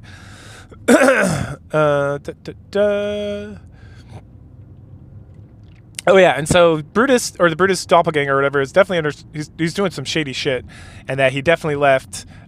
Gracia points out that Brutus left Proton here to like be a stopgap so that he could go help Garvin or whatever to proceed with the war, and that we need to like really hurry up because we got to get to the battle before Median and Symbios like destroy each other. All right. So okay, so then we track him down. and we see Edmund and Brutus ahead after we leave the town and we move around a little bit. We see a Pegasus knight mention that that Brutus is much heavier because he carried him over. He's like, man, you're much heavier than before the peace conference, which again is like a wink wink, like this is not actually Brutus, this is like a doppelganger or like a monster possessing him or something. And they also mention how Brutus seems like pretty stressed out, and that's because dun dun dun, Arwen is already dead, and they know this because Garvin told them. But the tank is not fully activated, so that's where we're at. So we're in that stage of like scenario 2, where like right before Median goes and destroys the tank, so it's not quite activated, but Arwen's already been defeated and whatnot. And so the reason they headed out is they need to go, as I said before, like help out Garvin by supporting the tank and all that stuff. And at that point, they finally notice that we're approaching. A monk shows up and tells Brutus to hurry up, and they take off. And then Edmund and the monks stay to prevent us from moving forward. We discuss how we need to hurry up, and we don't have time for all this bullshit and fighting or whatever. But regardless, it's time to fight. So after we spare Edmund and decide we're gonna kill. Why is this road closed? And decide we're gonna go ahead and kill the monk. So after we kill the monk, Edmund survives. He doesn't join us. Your one chance to have him join you is like if you like killed Stella. So, oh well, what can you do about that? But Edmund at this point starts bemoaning his fate. He talks about he wants to die, how like everything's has been destroyed, how his like meaning for existence, and he just kind of like rants on for a little bit, like a little bitch. And then finally we're able to like convince him that like, hey man, you got something to live for. The Republic's still there. You can still make amends. You can go guard. No one's there at Barrisal. You can go guard Harold's mommy and like take care of the people there in the Republican army, and you can make up for all this stuff. And then he's like, you're right, I can't do that. And then the dying monk is like, you're weak as shit, fuck you guys. And I'm like, okay, asshole, go ahead and die, you piece of shit. And then he mentions the Balsame Temple, which is up by Remotest, up north that we're going to. And then Kate and Donhort like ask about the temple, and Gracia's like, yeah, that's where we're going. That's like the whole point of this whole like adventure, you dumbasses. Like, why do you keep bringing this up? Like, why are you asking questions about it now? And that we have to complete like the 1,000-year war that's been going on or whatever. So the first thing we have to do is stop Symbiosis and Median so we can all team up and use the power of our things combined or whatever. So we head off to this like pyramid looking thingy, and Brutus is talking to Yasha. Hey, it's Yasha. Fuck. He tells us, Yasha informs Brutus, and because we're listening in, that Garvin is dead. So fuck Garvin. We took care of that business pretty good. And then Yasha continues to explain that Median and the Emperor are assaulting Espia right now, and that the Median army exceeds the strength of the Symbiosis army, which I would agree, because when I left Median, he was like level 25, and Symbiosis was like maybe level 21. And that Yasha came all the way over here to get Melinda because it's taking too long for Majorin to like take care of business or whatever. And Brutus lets us know that Melinda is with the Julian army, and the monk speaks up asking if that's actually Yasha. And the monk calls Brutus Lord Kudan. And Kudan and the monk don't think this is actually Yasha because there are 2 Yashas. There's actually 3 Yashas. So the monk's like, there's 2 of you. And then Yasha's like, no, there's 3 of us, dumbasses. There's like a holy trinity of Yashas. Okay. So like I said, the other one we killed is legit dead, and then there's this asshole, and then there's one more floating around somewhere. And that they report directly to Domeric, and they serve only him to carry out all his missions and stuff. And the revelation causes Kudan and the monks to realize that Domeric knew about the abduction all along, and then Yasha inquires about this, like, why do you keep calling him Lord Kudan? And it's because Lord Kudan is a demon that appears when the world is at an end, and it's just, and it's time for its destruction. Dun dun dun. And what that means for us is that this Lord Brutus was possessed by this demon Kudan because of the monks, and now he transforms into Kudan, the demon, or whatever, and it's a terrible thing. And then Harold's like, I knew it. And then that causes like Kudan and Yasha and the monk to be like, Nani desu? Like, look over at our forest. And he's like, I'm gonna fucking kill you, you asshole. And they're like, hey, Melinda's over there too. And they're like, hey, we gotta, both of us, we're not friends at all, you and Domeric and us and the Balsame Sec, but we're gonna team up because we need to capture Melinda. So then it's time to fight. And it's a pretty fun battle. There's like 2 armies. There's like Ninja Army, and then Kudin's army, which is just a bunch of assholes, and then they're like separated, and then this level, as you like move on to things, they'll like collapse, or as enemies move on to them. So that's kind of funny. Not collapse doesn't damage you, just like change the structure of the battle. This is actually a really fun battle. So then we head up, we kill the ninjas, we kill the other army, and then we kill Kudin and crew, and then we finally finish off by killing the other Yasha. When Kudin dies, he bemoans his fate and he blames Grecia. Okay. then Yasha dies. He can't believe he was killed by a non-ninja, and he mentions there's one Yasha left because the other Yasha died in Aspia by Midian's army, and now him. And then he's like, before I die, I have to warn the Emperor. So he like vanishes out of there. He like dopes the fuck out of there. So at that point, Harold thinks about his father being possessed, and he's all sad about it. And we discuss that we need to follow Yasha. And so Honesty's like, I'll take care of it. And she bolts out of there because she's the only one who can like fly besides Thousand. But like a dragon shows up, they're all going to attack him, presumably. So at that point, Dawnhort's like, I can go too. I can rush ahead as well. That way I can help, because Honesty's like a member of the Imperial army, and Dawnhort is like a member of the Republic army. So then he'll give like some good advice in that regard, and that way they can hit it from two fronts to make sure that people aren't going to get murked all the way. And then he's about to take off when Isabella's like, I'm going to go too. So then she hops on his back and they go darting off. And so then Julian and the rest of the crew, we kind of like just mosey on over there. As we're going along, Grecia senses that there's a strong and dark force ahead. But then it's gone. He's like, oh, it must have been here, but now it's not here anymore. It must have been destroyed by Median or Symbiote. So it's either the Titan or the tank is what he's feeling. And then we like slowly mosey on to like the gate where you see the battle, and they like make comments about the destruction of the door and how the tank must have destroyed it, and that, you know, this is the power of like the Vandals that we must stop, and all this stuff. And then Melinda is sad at all the death. And again, it's like, I thought we were like trying to rush over here to stop this battle, but you guys are just like fucking stopping every 2 seconds to like sightsee. It's like, the fuck is happening? Oh goodness. We then head over to Median and Gantrick and Campbell. We get a reenactment at the end of scenario 2. There's a little bit more chit chat than before because Median and Symbios, we get to talk, so we get to see that whole conversation go back and forth, which is fun. And then, you know, there's Palsis and Beratrin and Tristis and the Emperor and Federate. It's very dramatic, and it's this whole scene. And then Yasha, so we get that scene directly from the end of scenario 2, which essentially is like, we don't want to fight you, but we have to fight you, so we're going to fight because of the honor of the Emperor, because we're here to take a Spia. And the Emperor keeps laughing, and Beratrin's like, you're an asshole. And then Median and Campbell like fight, and then Dantrick and Campbell like talk shit to each other, and then they start the fight, and then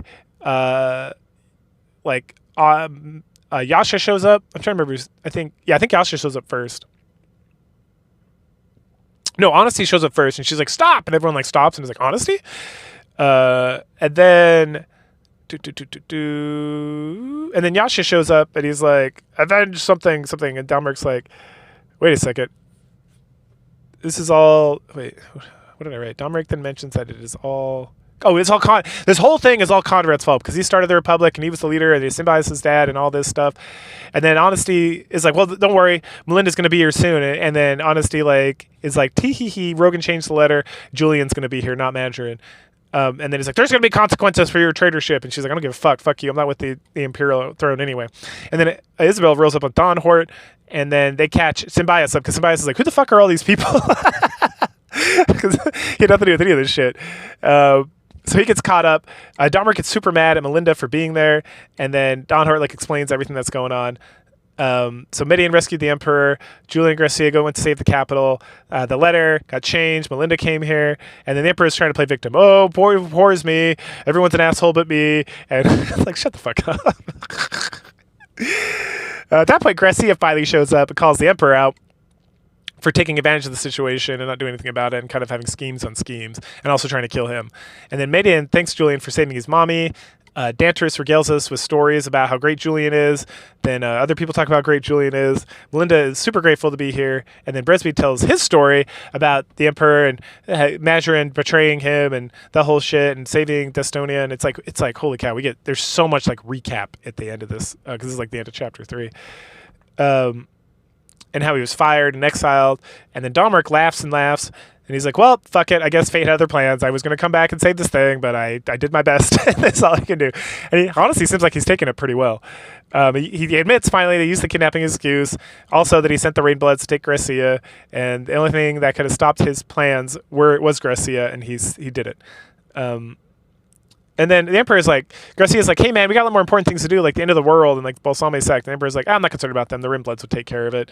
And Median's force and whatnot. And then everyone takes turns talking about the only reason they won these battles against like the Titans and the Wolcari and the tank was because of luck. Because the tank blew up on itself. The Titan just happened to be in a position where they were able to destroy a dam at the last second and cause that problem to be solved.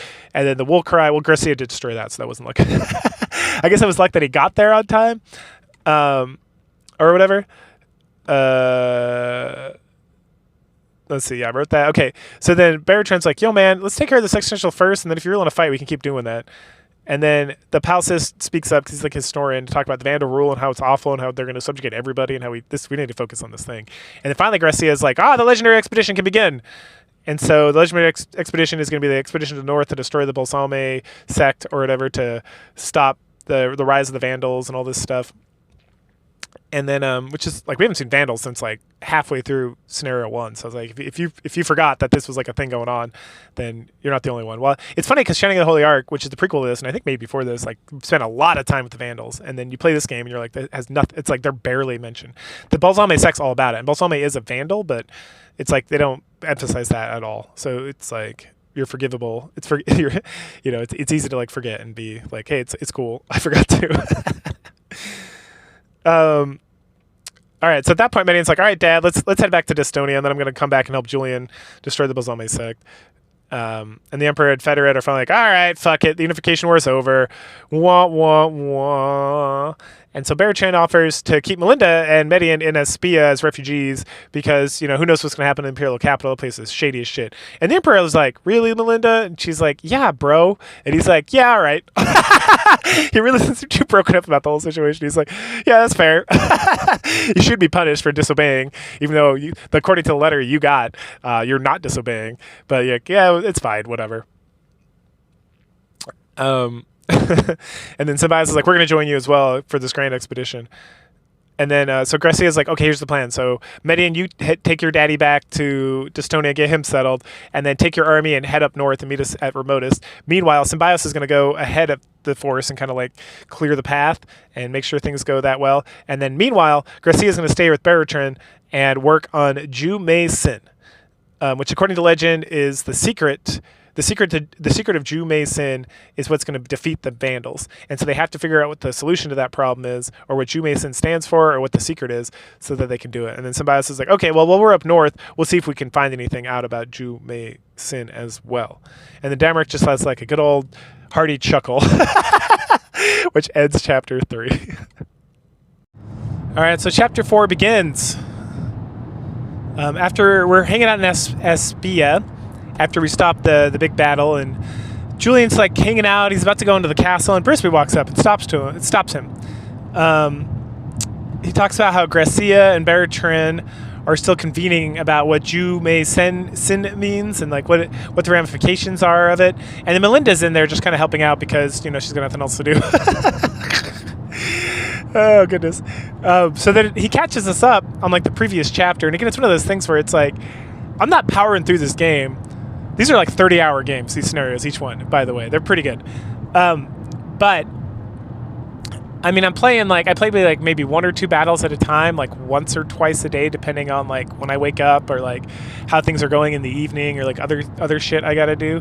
So I'm playing this, and so I would say on average I'm playing like 1 battle a day through this game. And the battles maybe take like 30, 40...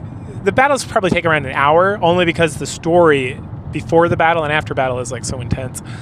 And then if I'm like wandering around town ransacking the place, that can take a bit of time too. So, but even then, it's like, okay, so I played chapter 3 like a day or 2 and finished it ago, like 2 days max, and then I come back and then it's like immediately they're like, okay, let's recap, as if it's like a serial show that only comes on once a month. Like he literally goes over everything that's going on, and I was like, why are you trying to catch me up on something that literally just happened? Whatever. Anyway, then Isabella shows up with her crony, Bridget, And I'm starting to have a change of heart on her at this juncture in the game. I'm like, she does have a nice rack, and she's very involved in the story, and I kind of like her because she's becoming very strong. Like, she heals better than Gracia, and then I get her this Zephyr staff, or it's not a Zephyr staff. It casts the spell Zephyr. So I get the staff so she can cast Zephyr, and I slap it on her, and now she's like murking dudes too. So not only is she the best healer, but she's doing more damage sometimes than fucking Bridget. Because Bridget's advantage, she has Spark, and so the thing with Spark in these games is that it usually hits a wide swath of people and does a good amount of damage. Now you have these summon spells. Now the summon spells have been around for a minute, but in this game, when you cast summon spells, and I thought at first it was just Phoenix, because I think the guide said something about it, like, hey, when you're using Phoenix, which is the fire summon, make sure you're not using it. The more people that it hits, the worse damage it does. But then, like, the more I play, the more I'm starting to realize, like, all summons do that. And so if I hit someone with Zephyr by itself, like at one point, I'm using Zephyr level 2, and it did like 97 damage. Like, it literally killed like a boss in one hit, and from Isabella, and I was like, damn, the fuck. And I'm starting to remember, it's like, oh, I gave that Thanatos staff to what's his name? Yato from Scenario 2, and he was doing the same thing. He was doing like 100 damage. And I was like, oh, fuck, man. These priests, like, it's like broken, because I think it's like they're not, like, the game's not accounting for, like, or their magic stats have, I'm thinking from like a programming perspective, right? So maybe their magic stats have to be really high for heal, because I've seen that in other games, or like in RPG Maker games, right? Where it's like the stat that like measures like your healing tends to be like overpowered because, or overstated. So because you want to, it helps with like healing your characters or like matches. But then, and there's like, but then, and then like the stat that measures against like attack magic tends to be like weaker. So when it, like, the math is done, because it's not trying to insta kill dudes, right? And it's games like this where it's like you have equatable hit points to like the enemy, and so it's like, okay, so we're nerfing this attack so it doesn't insta kill dudes, but we want like a full heal on the character. So then we have to like jack up like the numbers on the back end, and so then like those healers get like some sort of like random, like it's like a bug, right? They get some sort of like attack magic that like was not really accounted for in like in the game, because they're just not thinking, no one's thinking that. They're thinking heal, support, and then they somehow, something happened and they have access to some attack magic, and it's just like instant death. Because it's hitting guys like it's healing them, and it's like full heal but full death instead. I don't know. It's like a pattern. Like my mages never do as much damage as like my clerics when they get some of these like attack staffs, which a lot of the staffs can be used by like any magic user, right? And it's like, I equip them a staff, like this staff that she has is like the attack power is much worse. So I don't know if in their head, but it only affects attack power. It doesn't affect your magic attack or anything else, right? And I don't know if magic attack is tied to it, but it doesn't matter, right? So the whole thing's just very interesting. Anyway, that's like a whole discussion on that. Anyway, so she's got a super nice rack, and she's extremely feminine, Isabella. So she reminds me a lot of like Final Fantasy IV's Rosa, who I had a super crush on when I was like 12 when that game came out, or 6. How old was I? I might have been 12. Anyway, so I'm starting to be like, yeah, all right, she might be the waifu of this. And no one else is really coming along, right? There was like Jane maybe, but I don't know if she's ever going to show up. And then there was like, that's about it, right? Like Honesty for a minute there in like Scenario 2, but then I was like, no, I changed of heart. And then Stella's hot, but she's not part of the cast, and she's already like married and pregnant. So like I'm good about into that shit. So she might be the waifu of Scenario 3. And also she's got some sweet ass thigh action. Like she's essentially wearing like a tabard, like a low cut tabard. And if you don't know what a tabard is, it's like something you put over your clothes or armor to insignate like who you belong to. And so she's got like a big rack, and you can see like a lot of cleavage for like this era game, right? And then I noticed that it's like, you can see like leg all the way up her ass, like all the way up to her side, essentially. And she's just got like a little bit of thing like around her waist, and I'm like, this chick's banging, and she's cool, and she's smart, and she's always like wandering around doing cool stuff. And so I'm starting to become a big fan of Isabella, to be completely honest. Anyway, then at that point, what did she even talk about? Who cares? So anyway, Benny and Cabell and Gantrick show up. And they're talking about how Domeric is calm and resigned, and that Federate is pissed, but they don't go any further into that. And that Tristis, they're all in the Sea Gate, like waiting to leave, and then Tristis the brother-in-law of Symbiosis is just like hanging out by the sea gate, making sure they don't stir up any trouble. So they got to get going soon. So Midian thanks Julian for saving his mommy, and it's like, no problem, bro. I got you back. And then so at that point, Symbiosis, Dantaris, Palsis, and Khan show up. Remember Khan? Yeah, I forgot. I was like, who the fuck's this guy? And I was like, oh, Khan, that's who that is. Anyway, so Symbiosis and Midian make amends. They apologize. They can still be best friends forever. And then everyone reflects that they're like, oh, we're so happy we didn't have to cause any more death, and that, we were able to avoid so much death. And then I'm sitting there and I'm like reflecting on, like, man, we've killed like a lot of motherfuckers in this game. Like a lot. And not just monsters, like lots of soldiers and stuff. But whatever. And then someone's like, you know what? I'm kind of glad all this happened. It was very fruitful in bringing us all together so that we can team up and head north. And they're like, oh yeah, there kind of is a thing, blah, blah, blah. And then Palsis mentions the gate. What does he mention the gate? Anyway, mentions fate. Yeah, Palsis is like, I don't believe in fate. Goddamn gate, fate. He mentions fate and how fate played a role in like causing these conflicts so that the three of them and their armies could like grow and prosper and become strong and become independent, and they could all be here so they can team up to fight Balsame and the sect up north in Remotus. And that this is all. It seems like this was supposed to happen. He seems very like, I don't like fate, but this really seems like fate and all this shit. Anyway, Symbiosis and his fourth are like, all right, adios, amigos, and they head to Remotus. Midian then heads out, he says goodbye to his sister, and then they head out to Destonia to take his father home.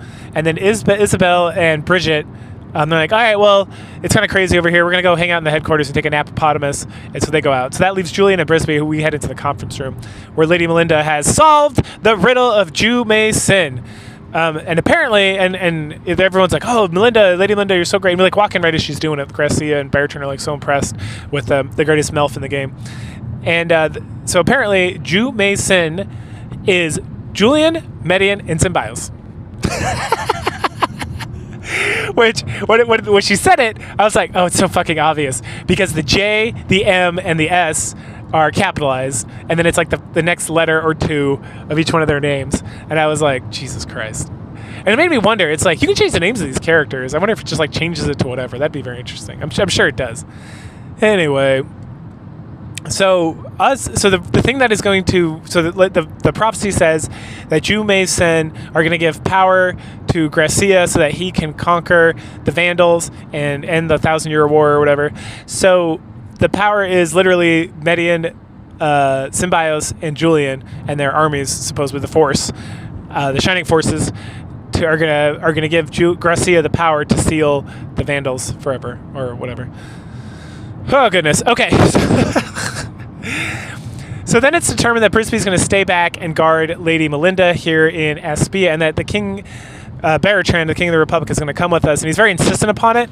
And we don't get into a lot of details here, but he brings it up later, and then it becomes like, oh, he definitely had to come with us because he's apparently the navigator, which is something we don't get a lot of explanation on either. But he's a navigator, so he's leading the way. And he knows a lot of shit that just like comes out of the blue, and people are being like, what the fuck? Where'd you learn that? And he's like, I just know it because I'm the son of like the original navigator or something. And it's like, okay.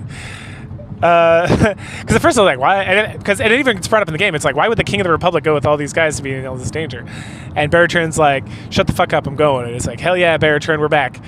But first, as we wander out of the castle to leave and head north through the gate, the actual gate, the refugee leader from all the way back in like scenario 1, when we like rescue the guys on the train, he shows up and he's like, a Symbiosis here? Like, no, he left. He's like, I have a sword. My family was he has this whole like fucking backstory.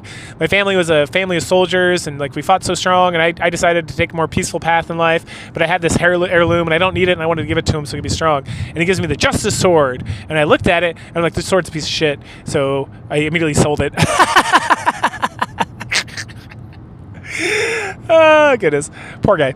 Anyway, but it's not even ours. We like take it, and like, yeah, when we see Symbiosis, we'll give it to him, and they just wander over to a store, and like off we go. Done with that shit. And then off we go to the North Gate without any incident at all. As we get to the gate, Isabella does a check-in with Bertrand because he's acting kind of funny, and he's like, I have an odd feeling, but I'm not going to be worried about it. So, and then we head through the gate, and then not far away from this, there's like this encampment. We see Spiral head out. That's the redheaded chick from scenario 1 that we saved from Basanda's like mind control. And so we see her leave the encampment, walk over to the gate, and follow us through. And then we're like looking around. There's supposed to be a road that leads to Remotest, or to I think that leads where we're supposed to go. And we see like a marker at the end of this like field. And like, oh, maybe that will lead us to the road. But first we got to fight some monsters. So we fight our way over there, and then once we get there, we've killed off a bunch of dudes. Don Hort's like, hey, I'm gonna run around and see if I can figure out where we're supposed to go because we just don't see the road. So he does. And while he's gone, Gracia brings up. And this is when we find out Gracia's like, you're the navigator, aren't you? You're like an ascendant navigator. And then Julian's like, ... And then we get no other explanation. But then Bertrand is like, yes, there's a village up here called Arrel that we need to head there. That's going to give us information on how to get to like Ark Hill, where the Ark is, like from Shining of the Holy Ark, right? And then we can get more information there. At that point, Don Hort comes running back and he's like, I found the road. And then we start to discuss how Bertrand knows any of this shit. And he states that he doesn't know, he's never learned it, he just knows, and the Don Hort's confused, I'm confused, everyone's confused, but then Bertrand's like, let's go, and he just runs off, we're like, okay. And so, yeah, there's a village, but before we can get to the village, there's a bunch of evil creatures just like standing around, and this level is super adorbs, because there's lots of like trees on this hill leading to the village, and the monsters, most monsters are like hiding in the trees, and it's like, if you just spin the camera around, it's like, oh, clearly there's a monster back here, but it's like, they think they're being cute, and hiding from me. So it's pretty adorable. We kill our way through there, and once we get halfway through, essentially as we mount the hill, Spiral shows up, and she wants to join the forest. She talks about she was bewitched by Basanda, and that, you know, because of that, her lover Franz got killed, and she wants revenge against Balsame sect, and that she's a real strong fighter. And we'll use her for a minute, and then she'll be replaced because she's really not that good. But, and then it's after we kill all the monsters, and we're standing next to Ariel. Bertrand points out that this is the Holy River going out of the village. So there's a cave in the village where the Holy River starts, and it leads northward, I guess, to the temple or to the Ark Hill or whatever. And then he kind of rambles some more, and then Kate and Isabella have like a side conversation. And this is another reason why I'm like, God, Isabella is like really growing on me as like a waifu. And they're like, man, I hope he's not like going nuts. Like, I will be okay. So crazy. And then as we enter the town, he again mentions like, hey, there's a cave in the back, we should go investigate that. And at that point it's time to ransack the village. And our old village, it's pretty cool. It's got like this whole like aesthetic that is different. It's got like these big totems and all that stuff. And then yeah, it's got this cavern that we can enter two different sides. We can get one item. We can get like a special item for one side. And then after we ransack the village and kind of talk to the people about just stuff that's going on, they talk about Symbios a bit. And then they also, I forgot to mention, my girl Irene, my favorite or second favorite waifu of the entire trilogy. It's really between her and Hazuki, with Masquin being a third and now Isabella being 4. So Irene, I guess like that guy with the colored text from the end of scenario 2 that wouldn't join our team, like Umano. He was here and he was looking for, or he was an Aspia looking for Irene, but Symbios' army had already taken off, which is like too bad because Irene is dope as shit. Excuse me. Okay. Anyway, so that was fun. That made me happy. Because it's like, oh, my waifu. And then Hazuki came up at some other point. I was talking to villagers too, but I don't remember exactly what was going on. It was just kind of like a side comment, like, oh, they had this pretty ninja Hazuki. I'm like, pretty? Shut the fuck up. She's beautiful. How dare you diminish these women I simp for.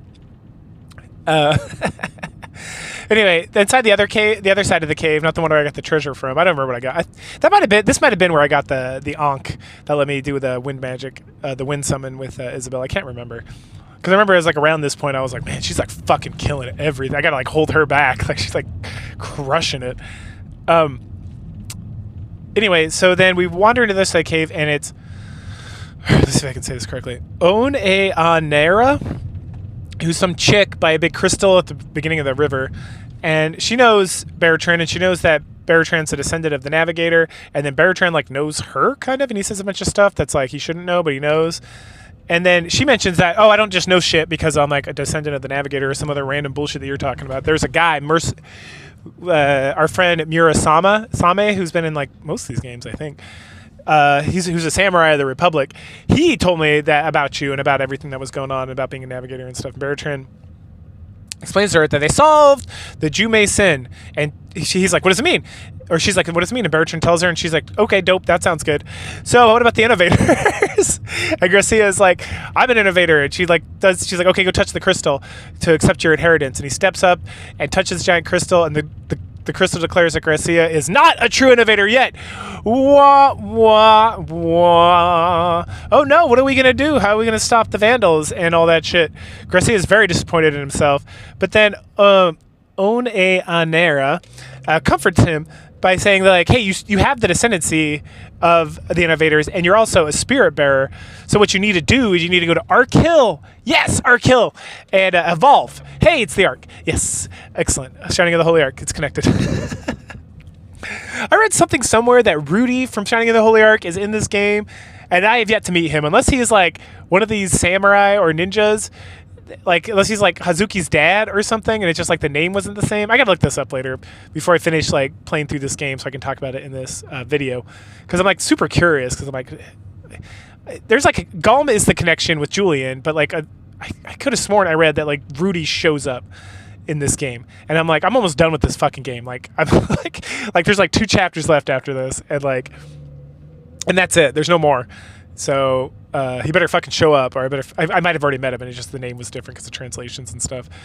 Anyway, so Gracia and Bertrand discuss Bertrand being the navigator, which again we don't get like a lot of information. It's just like they chit chat about, oh, you're the navigator. That's very interesting. Yeah, I'm the navigator. I'm the navigator. Oh, good. I'm glad we need the navigator. It's like, okay, why? And he's like, I'll tell you later. The fuck you, game.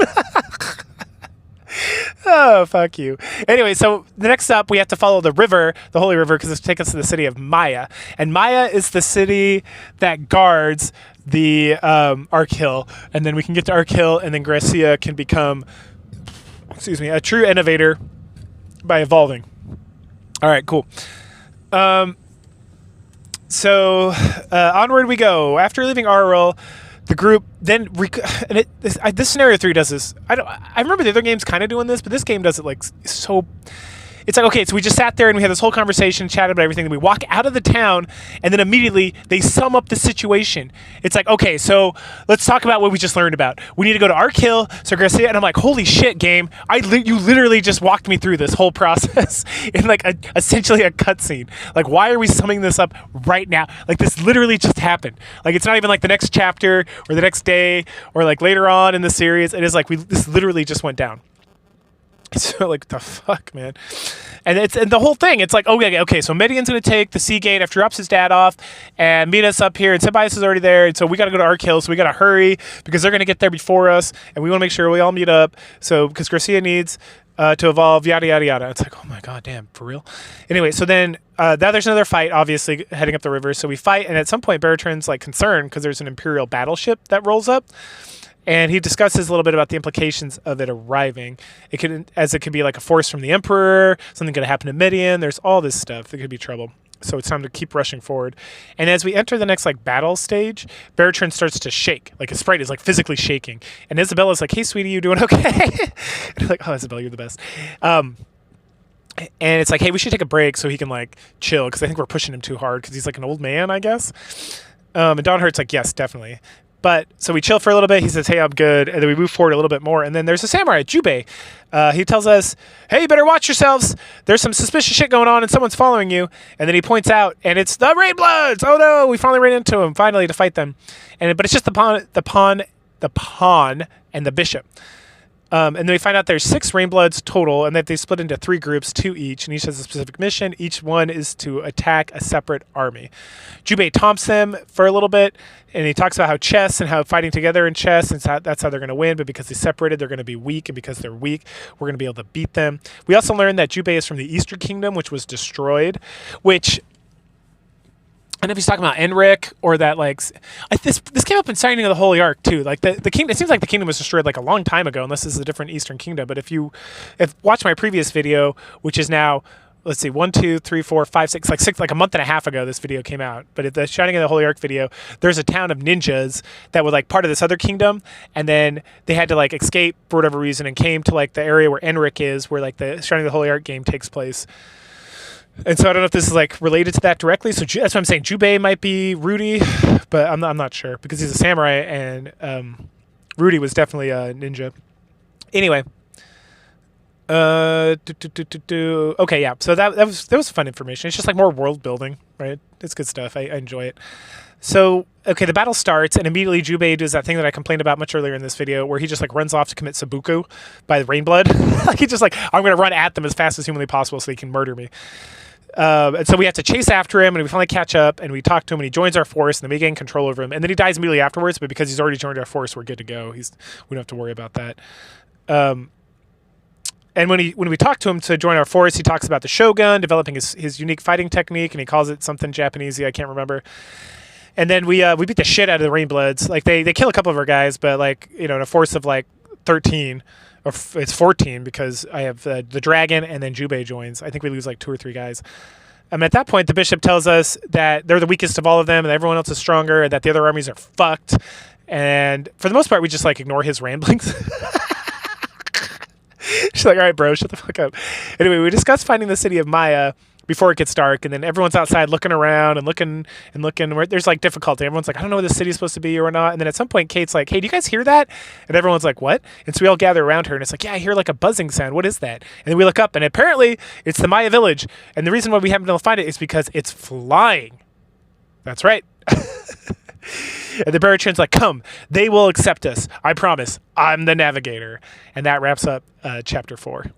So chapter 5 begins, and we enter the village with the flying houses, and it's very unique looking. There's like the flying houses, obviously, and then there's like these big mushrooms and these like pink looking things or something. Anyway, Don Hort speculates at that point that they must flying the houses at night to protect them from all the monsters that are like in the area or whatnot. And then Gracia mentions that it's an ancient tradition to fly the houses. Okay. There is a church that's not flying though, so we decided to go check that out. There's also like the headquarters building over there that we can go to if we want to. Inside the church there's a priest, so we can save and resurrect and do all that good stuff. So that, and then if we die from battle, we just start in the church so we can get people back up and they go for it.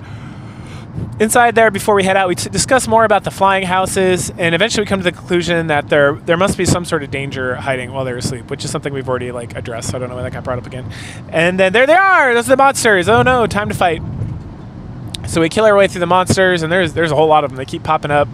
But yeah, we eventually kill them all. Or we don't kill them all. We kill to the boss, and then we kill the boss, and then afterwards, one of the houses floats down, and it's we meet Plumia, I think is her name. She's a fairy, and she's not any fairy. She is the fairy from the beginning of the game. So with all these Shining games, well, not all of them, but the majority of them, they have these little cute little intro sequences where you'll meet like a person who ends up being like a goddess or like an elf or like a fairy that is like, oh, hey, you're here.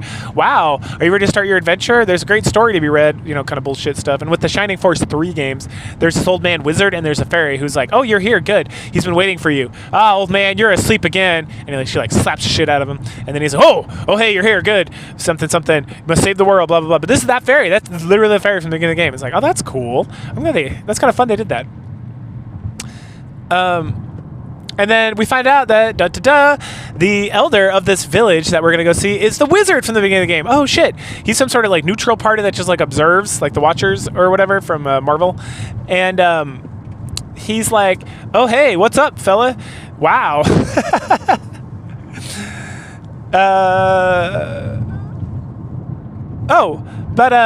Right before she's like, it's like nighttime, right? So she's like, oh, hey, let's go wake up the wizard or the elder or whatever. And then we're like, hold up, wait a minute. Let's let him sleep. We need to rest, and then we can meet everybody in the morning and stuff.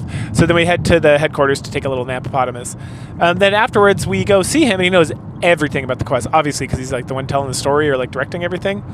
And he's been watching us this whole time. So then Plumia mentions that it's the end of the 1,000-year war between the Vandals and Innovators, and I feel like I'm getting some like mistranslations around somewhere. Maybe not this. I feel like the translation on these games, Scenario 2 and 3, is pretty good.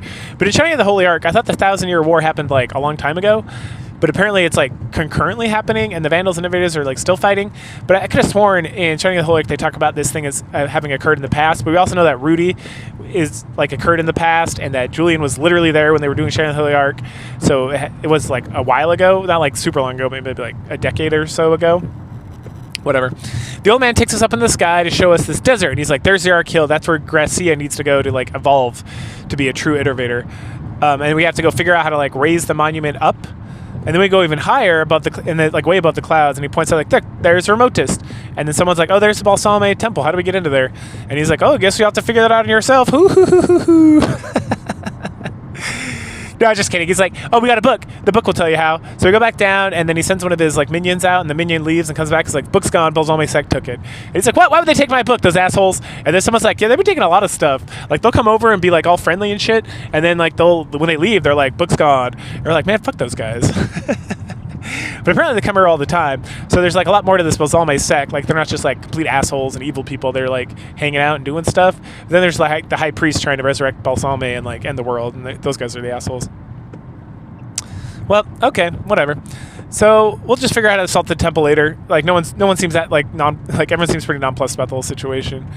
But Plumia gets to join us, which is awesome because she can fly and cast magic, and she gets Spark, which is like the best spell in the game, hands down. Even better than Inferno, which the game really wants me to use because I don't know, it's kind of shit compared to Spark. And then we also get. Oh, she also can cast Heal. Not Aura, unfortunately, but she can cast Heal, so that's pretty good. And then she has some other shitty spells I don't think I ever used. But yeah, at this point, it's like, sweet, now we got a new Fairy Chica. Let's ransack this village. So we do. And then as we're heading out, Plumia mentions that there's an ancient sensor that can sense whether there's a spirit, and that's how we're going to get like the arc to come up so that Grecia can like get himself like evolved.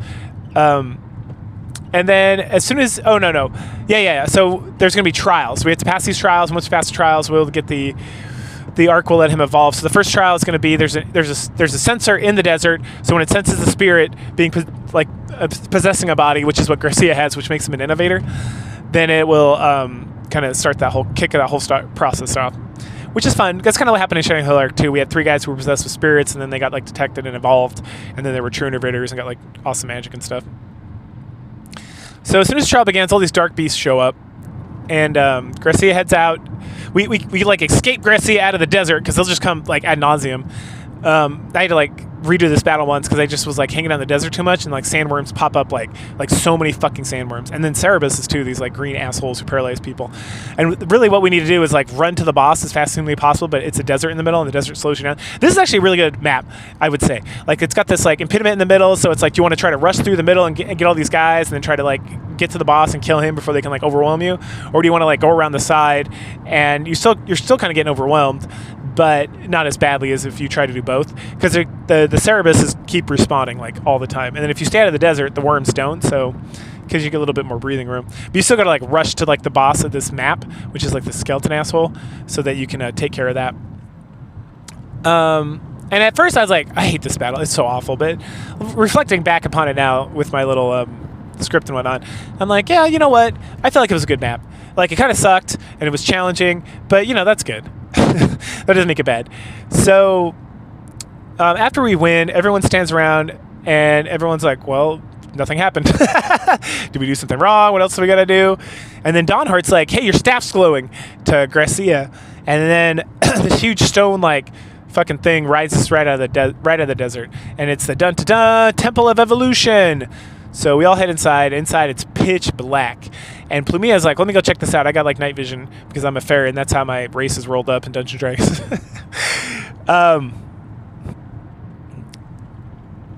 And then we get told to stop by one of these like guys, and they're like, our second trial will begin. All the lights come on, and hey, it's the Oracle. It's literally the Oracle from Shining of the Holy Ark, the first one. Or no, just Shining of the Holy Ark. And he's the one who's going to evolve, just like he's the one who evolved the Rudy and the Magic Lady and the main character. Like, I can't remember the rest of their names. But we have to do like a puzzle. Now we have to do a puzzle. And this map's also pretty interesting because so you got these colored markers all over the floor, and if you stop on one of them at the end of your turn, it will cast like a spell on everybody. So like fire, ice, lightning, or wind spell, right? So you just avoid that. And then there's like these dolls, these clay dolls, and they'll move 5 spaces forward, and then they like randomly like turn in certain directions. So essentially you have to use your characters to stop them, to kind of like force them to move. So Garcia's like in the middle of the map, and you have to get the dolls to like walk to surround him on all 4 sides, like the cardinal sides. And when you do that, you solve the puzzle and you win. Ta-da! It was pretty easy to do once we understood it. It didn't take that long at all. And I still had like half my force was dead from that fucking previous battle, but I was like, oh no, I got this. I have just enough people, like literally just enough people, like 6 people, to be able to kind of like con these dolls into going the right direction.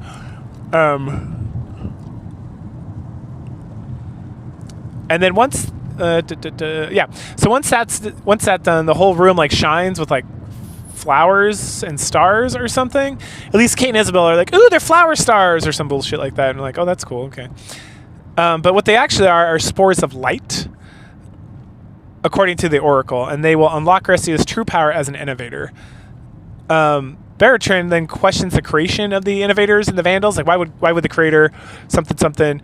Why would God create such things? And then, the Oracle's like, hey, don't you question the will of the creator? Go fuck yourself. And then he's like, all right, I'm off. Oh man! No, he before that he goes off about how like, hey, the creator's got all this shit going on. He's like all these worlds and all these universes and stuff, and this is just like one small planet. And like the reason this is happening is for a very specific reason. And if you don't understand it, that's none of your damn business. So just like it is what it is. But what the creator really wants is order. And he's created. And then he explains more. But then he created a trial. So they put the Vandals versus the Innovators to see if the people of this world would choose light or choose chaos. And then if they choose chaos, world gets destroyed. And then they're like, oh my god, and he's gonna destroy the world. What an asshole. And the Oracle's like, no, it's a recreation. It's not really destruction. I bespoke. Anyway, it's time for the evolution. And then we finish that up and the Oracle's about to like piece the fuck out. Bertrand's like, hey, hold up. How do we get inside the Bolsalme temple? And the Oracle's like, I'm neutral in this whole fucking thing. The Oracle of Enric might have helped, but I'm not that guy. Oh man. But one more thing before he leaves is he's like, oh hey, now that you're like a champion of light, now that you've evolved to your highest form, to your like level 3 promotion, you can now promote everybody else to champions of light as well. And you have to. That's the only way you're gonna beat the Vandals, which is fucking true. Because otherwise I get the shit kicked out of you later on. And like these promotions are dope as shit. You get so strong. You get so fucking strong. And again, it's another thing where you got to be level 20 in like the secondary class, and then you can promote to the 3rd class, which is pretty great. Everyone gets new duds and whatnot. But yeah, after he announces that the promotion, then the Oracle's finally like, all right, deuces. And Garcia's like, wait, who are you? What's going on? And he's like, nope, white light. Then we're back in the desert. Our kill's gone. Garcia looks good. Also, they keep mentioning his eyes for a little bit, and then it gets dropped, never brought up again. And then the first thing is Bertrand's like, well, hey, you might as well promote Julian first. He's the leader of this force. And in my head, I'm like, is he though? He gets new duds as well. Time to follow the ancient road, which will take us to Remotus and then to the Balsame Temple. The path to get there, Prime Ula tells us is the northeast of the mountains. So off we go. And it's snowy as shit up here, which is unusual according to Primula. And I'm like, bro, this is like a mountain range and like the farthest reaches of the north. And like we saw snow every time we saw Remotus. Like why would it be unusual that there was like snow in these goddamn mountains? But there is apparently. So we struggle, but we find a little cabin area where everyone's like holding tight because it's so cold up here. If we have to spend any more time outside, we're going to die. And then at some point, Cyclops is just like, what snow? Everyone's talking about snow and how cold it is and all this stuff. And Cyclops says, what is this snow? And it's like, shut the fuck up. Like, who are you? Bunch of other people in the cabin. We go kind of walk around and just chit-chat with everybody. And they're like, oh, hey, yeah, there's a snow witch. And she's causing the storm. And then Julian and Garcia are like, well, let's go walk out of the cabin and see what's going on after we kind of ransack the whole place. But we do find some Orichalcum. Or Orichalcum, or whatever, however you pronounce it. And this is like the new Mithril. So you can make the best weapons in the game. And so I make a couple of those, because I found a couple of those.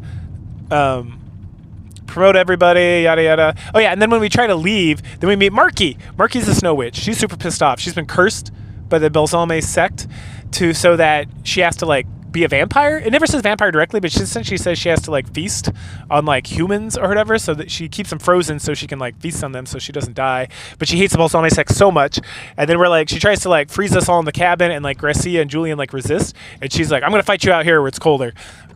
but if you don't come fight me, you're gonna die in here anyway because you're gonna run out of supplies. And then she like giggles and then curses Balsame sect and leaves again. And then Julian and Garcia are like, man, she really hates the Balsame sect. Maybe we can do something with that, which we will do because she's hot as shit.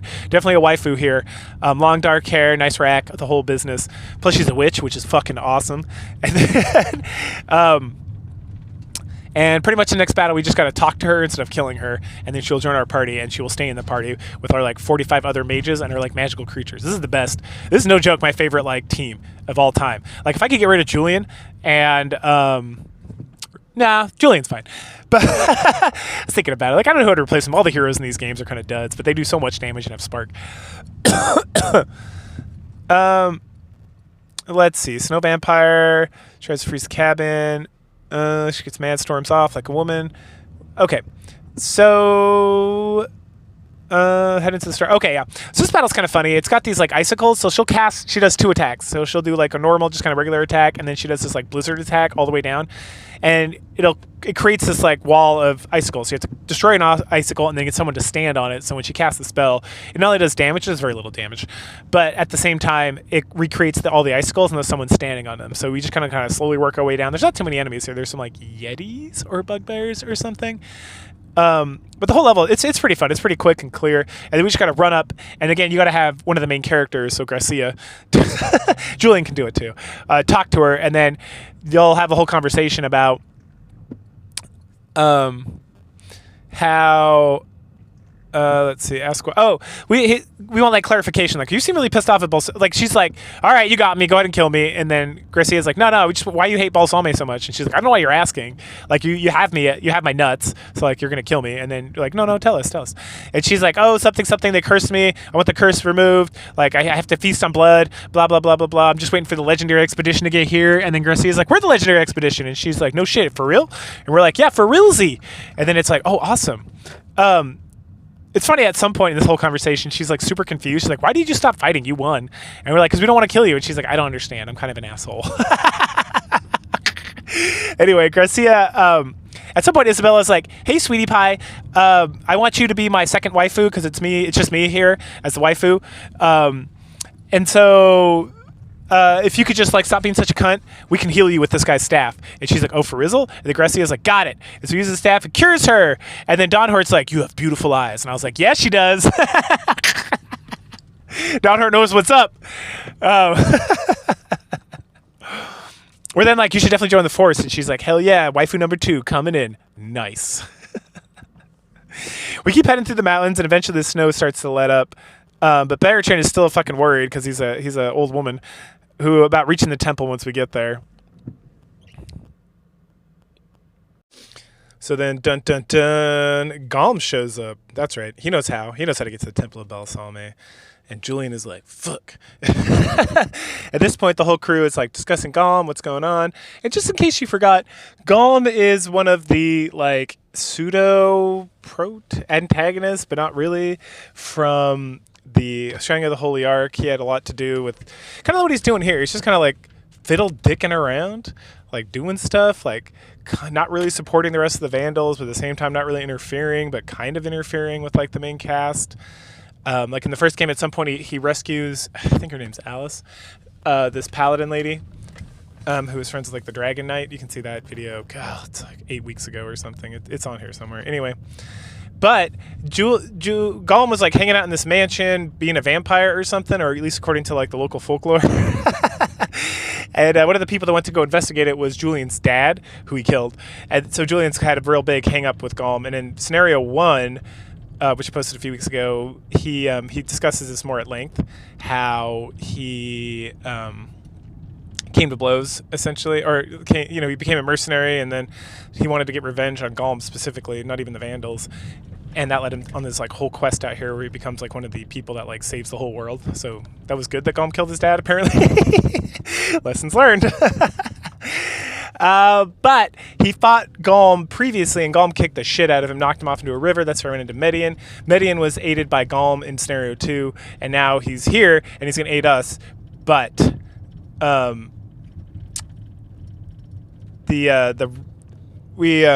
like Julian at first is like, I'm gonna go kill this motherfucker right now, and then Beartrain and everyone's like, hold up, he said he's gonna help us get into the temple.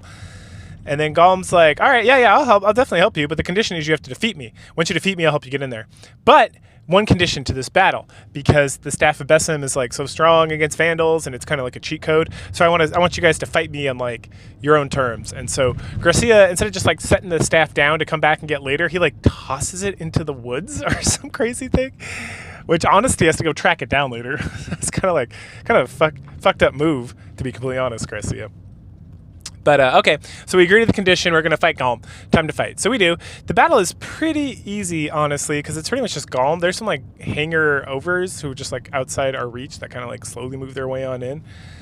But between like Isabella and Gracia, this like the third campaign is really super easy because it's like every campaign we have Urado or we have Grace, and eventually they get Aura, and then eventually Aura 4, which is like the cheat code for this game because it heals everybody to max health. And by the time you get it, you can use it like 3 or 4 times in a battle. So you really just need to you just rush bad guys, pound. And as long as no one's like isolated till they get like jumped by the enemy, you can just every turn you can just be like heal everything. And you just like march into the bosses, and then if like people die, you just resurrect them later. So that's really this game is it's fun. It's a lot of strategy to it, and there's like moving around parts and like slowly moving in and stuff. But at the end of the day, as long as you got Aura 4, which with this crew, as long as you have Isabella and Gracia, which you have to have Gracia, like you have 2 Aura 4s, and then if you have Pulmina, which I do, that's like she has like a flyer who can also just like individually heal people with heal 4 and whatnot. So anyway. Yeah,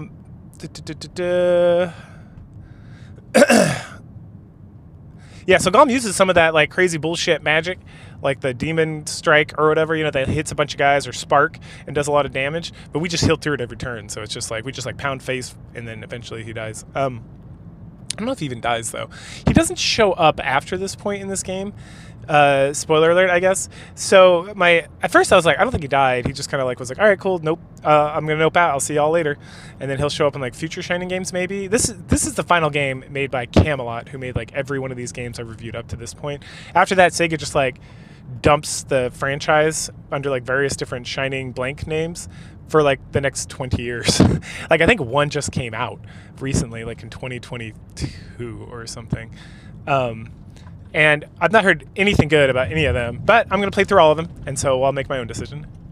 Anyway, so at that point, once he's defeated, he's like, so did you guys figure out the secret of Ju Mei Sin is?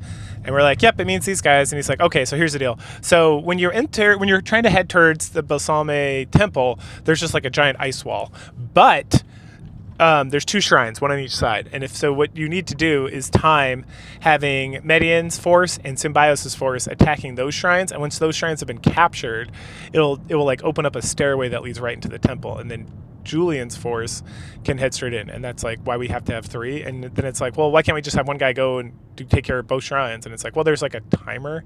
So if the shrine seal is broken, they have to be broken like at the same time. And the game, it makes it seem a lot more dire. Like you can literally just like break one seal and then like mosey on over to the other seal with your other force. Like you could, in the game, it doesn't like, it's not like that punishing of like a concept. But it's like conceptually they're supposed to be doing it like roughly at the exact same time, and then Julian's force at the exact same time has to like run up the stairs before like the very limited window before the seal like reconstructs or something goes on. So that's like the threat. And so, this guy's broke down in the middle of the room. Okay. So that's the secret. So it's not really that much of a secret that we couldn't have just figured out, but okay, sure, whatever. And then the innovator has to be the one to kind of seal Balsame is the other kind of secret, that he has. So he has to be the one who goes straight forward. The innovator can enter the shrine. Yep. And then at that point, he says, even if you destroy the shrine, even if you break the seals in the shrines and head in there and defeat Balsame, it won't be enough. And everyone's like, what do you mean it won't be enough? What does that mean? And he's like, oh, nope. And then because at this point, this is when Honesty like shows back up with the staff. She's like, hey, I found the staff. And everyone like turns, and then Gollum's like, adios. Yeah, he doesn't die. He just like straight up leaves. But we don't see him again. Maybe he'll pop up in one of these future games. But then he's like, all right, adios, amigos. And then he nopes the fuck out of there. That little sneaky bastard. Anyway, from his like hideaway, he calls out that it will soon be time for Gracia to shine, and that we'll have to figure out exactly what he means later. And that's when we head onward in the ancient road, which ends chapter 5. So chapter 6 begins as we enter the valley. Well, the valley, a valley. Look around. We don't see Symbiosis' army anywhere, which is like ruh-roh. But then Baratron notices there's a village, so we head over to it. Baratron sends Dawnherd ahead to make inquiries in the village, and this village is called Dormant. Like, okay. We meet so after that, we meet up and we're discussing things in the HQ. The Rayba, we discuss like the monks, the Balsame monks, the Rainbloods, how like they're maneuvering and how we might have to deal with them at some point, and because we haven't seen them in a while, so the game really wants to remind us that like, hey, this is gonna happen, motherfuckers. So, Isabella talks about this volcano nearby that seems like it's about to erupt, which is also going to be very important soon. It's a lot of setup for like the rest of like the levels here. And then Palmenina, the fairy, talks about how like it's very unusual that the volcano is active, which it is currently active, because it's been dormant for so long. Get it, dormant? The names of some of these towns, Lord. At that point, Dawnherd shows up to let us know that there is nobody here. Nobody here has heard or seen or anything from Symbiosis' army. So at some point, Symbiosis' army got sidetracked or caught up or captured or something nefarious happened. So they weren't able to get here.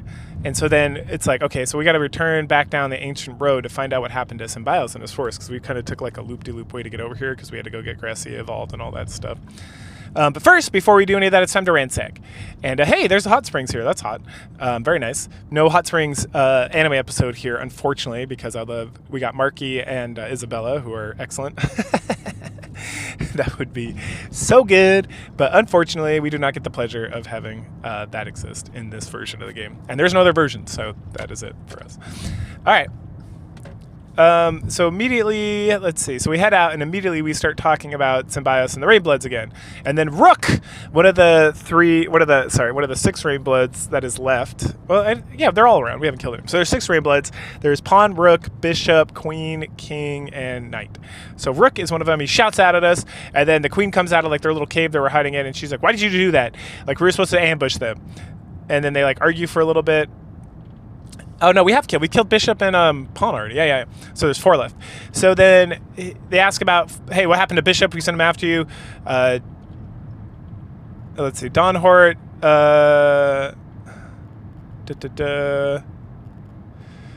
says something, and the Rook's like, oh, we've been tricked.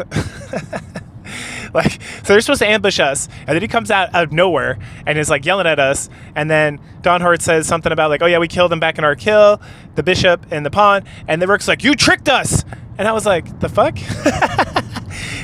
How? We didn't trick shit. Like, you literally tried to ambush us, and then you failed your own ambush, and then you're like, we tricked you? Like, get the fuck out of here, you idiot.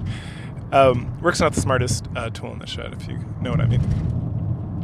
Anyway, we learn that they're the ones who captured the Symbiosis army, and they have them trapped, and that they were aided by some sort of like priest or dark priest or something. And then they were gonna ambush us and try to capture us as well. But then Rook couldn't take it because he's like, "Fuck you guys! You killed my homies, Bishop and Pawn. So now you're gonna pay." And so then it's time to fight. And then as we approach, there's these ruins in the center of the map. The Rook and Queen continue to bicker about what they should have done, and like the King would be so upset at them right now for like fucking up this whole operation and making it harder on themselves. And they really fucked up because we rolled them like super hard. Fucking kick their asses. I don't lose a single person in this whole thing. And then the Queen is like, oh no, why is the King gone, alas, and some other bullshit. There's some back and forth about the Symbiosis army getting revenge for the Rainbloods, and the Symbiosis army on us getting revenge, and them getting revenge on us, blah, blah, blah. And then it's like, okay, we obviously got to go to this cave, and it's obviously going to be a trap. But, YOLO, what can you do? So we head inside. The cave's dark, as these things tend to be. And then Yasha is like, let's light this motherfucker up. And so he shows up, and then it's like, oh, he's working with the Rainbloods, obviously, because they're all part of the Empire. And he shows us that Symbiosis is frozen over this, like, frozen lake-looking thing. And then his army, specifically we see Dantaris, Grace, and Masquin. And they're like, hey, they're going to kill Symbiosis if we don't fight you or something. So we apologize, but we have to, like, stop you from saving Symbiosis. So if you just turn yourselves in, they'll like let Symbios live or something. And we're like, no, fuck you. So we start the fight. The fight is exceedingly easy because it's really just like Yasha at the end as a boss, and everything. All the characters from Symbios' army. One, we're like evolution level 3. They're still evolution level 2 at this point. And then on top of that, we're like way over leveled. So like your evolution level 3, you have to be level 20. And I don't think there's a single member of like evolution 2. I don't think there's a single member of Symbios' army that I had at level 20. Maybe one character. And so we literally just roll up and smack the shit out of them, get no experience, and just like kind of work our way through them. If you're playing this, you don't have to worry about like, because the game's like, oh, we gotta kill Yasha and avoid hurting Symbios' army. It doesn't matter. Like at some point you have like the battle of the 3 armies, right, as like the penultimate level. But if you killed anybody in this level, all you got to do is just like resurrect them before that battle when you have control over all the armies. And at that point, you have so much money because it's like the game, especially if you've carried forward your saves, which I have, you have like the money from like every single scenario. So I had like more money. I like maxed out, I like everybody with the best Oraculum weapons in the game and like accessories and like full of healing items. And I still had like 400,000 gold pieces or something outrageous. It was like, you have unlimited funds at that point. So we fight, we cruise through Symbios' forces, and we absolutely crush Yasha. He is not even close to being a threat. Julian's army is so overpowered, especially with the Aura 4. But before his death, he mentions like, the 3 Yashas, we left the village and we kept training, and then they admitted that they were trained by Rhodey from Shining of the Holy Ark. So I guess that's the tie-in. Because I was kept reading stuff when I was playing Shining of the Holy Ark about how this was related to Shining Force 3, or that was related to Shining Force 3. And people kept being like, Rhodey. And like, I never saw Rhodey in this game because it doesn't exist. But then I guess the Yashas like were trained by him. And from him, they learned the Art of Trinity, which is like that spell he used, which was super good in that game. And then Julian's like, I know who Rudy is. And then the Yashas, after the Rhodey trained them, they went to like the Lord of the East, the Lord of the Ninjas in the East Village that we were hanging out, like Rhodey's whole family and crew and stuff. And then they killed that guy, those assholes. God, the Yashas are the worst. I'm so glad they're dead. And then he took the Scroll of Secrets. Because they wanted to become like the best ninjas and live up to like Rhodey's legacy, and they were not super successful at doing that. So, so because they failed at being like the best ninjas ever and living up to Rhodey's legacy, they decided they were just going to serve the Emperor instead. And then he mentions that, fuck you guys. Symbios is going to die, and then so is Palsis. There's nothing you can do, and you can't win. And then there's an explosion on the side that opens up a passage. Now comes Finding, Palsis, and Khan. And apparently Yasha's freeze technique is the only thing that can freeze Symbios. So because Yasha was killed, he's like stuck in there forever, and he's going to die. And that, we fucked up, I guess. So he's totally screwed. But dun-da-da, guess who shows up? Our homegirl Jane, she shows up. And she's like, there's a way to save Symbios. She can melt the ice with her, like, dark magic. And then right as it's melted, Gracia has to use the blessing on the water for some reason. Because I guess, like, the ice is, like, a wicked thing. Or, like, using dark magic on it to melt it is going to, like, cause it to be wicked and poison Symbios or hurt him on some level. So and I don't know why. So Gracia's got to, like, cast blessing right before Symbios, like, falls into the water or something to like after she melts it, and that will like free him. And so we do that, it's successful, and then Julian's like, and then Finding grabs Symbios, and he's like still freezing cold and stuff, so they take him to go hang out in the hot spring. So he gets a hot spring scene with Masquin and Irene, which awesome. Back in Dormant. Meanwhile, Gracia notices that Jane's in pain. And so she mentions like, I need to heal and rest. Like it's a lot to like use this stuff, and it kind of hurts. So adios. And so she takes off. Palsison mentions the light of the staff of Bessem is what hurt her. Oh, okay, yeah. So we all go back to Dormant because she's like half light, half dark. I read somewhere. So we know she's like a descendant of like the darkness, but also a descendant of somebody with like the light in them. And throughout the game, we get like kind of varying messages. At some point, it seemed like she was the granddaughter or descendant of like Balsame, but there was like a vandal that fell in love, like maybe that blonde-haired chick from the first game, from Shining the Holy Ark that we never saw again, who was a vandal, and then she like mated with like the hero of Shining of the Holy Ark, and they're Jane's parents. I read something like that somewhere, like in a, like that wasn't even in the game. It was like implied elsewhere. Like I read something somewhere where someone was talking about how like a developer or something was talking about it, and that's why she can access both holy and dark magics, because she's some like golden child of like like the Bene Gesserits would have like a field day because her like genetic lineage is so pure and strong or whatever. Anyway, I don't know if any of that's true. That's just like random shit I read online. So we head back to the hot springs and we talk to Symbiosis. He's like, I'm good, let's get going. They're like, no, you're going to stay here to recover a little more, buddy. And then Dawnhort rolls in, and like, because we're all going to just like chill and wait for Median, but then Dawnhort rolls in and he's like, hey, something happened to Median's force. And he's like, of course it did. So then Dawnhort mentions that Median's ship was being chased by like another Imperial ship, obviously the Rainbloods. And that Symbiosis encouraged us, he's going to rest here with his crew, that we can go save Median, and we can meet up at Remotest and take care of that business. They're going to follow as soon as they can. So,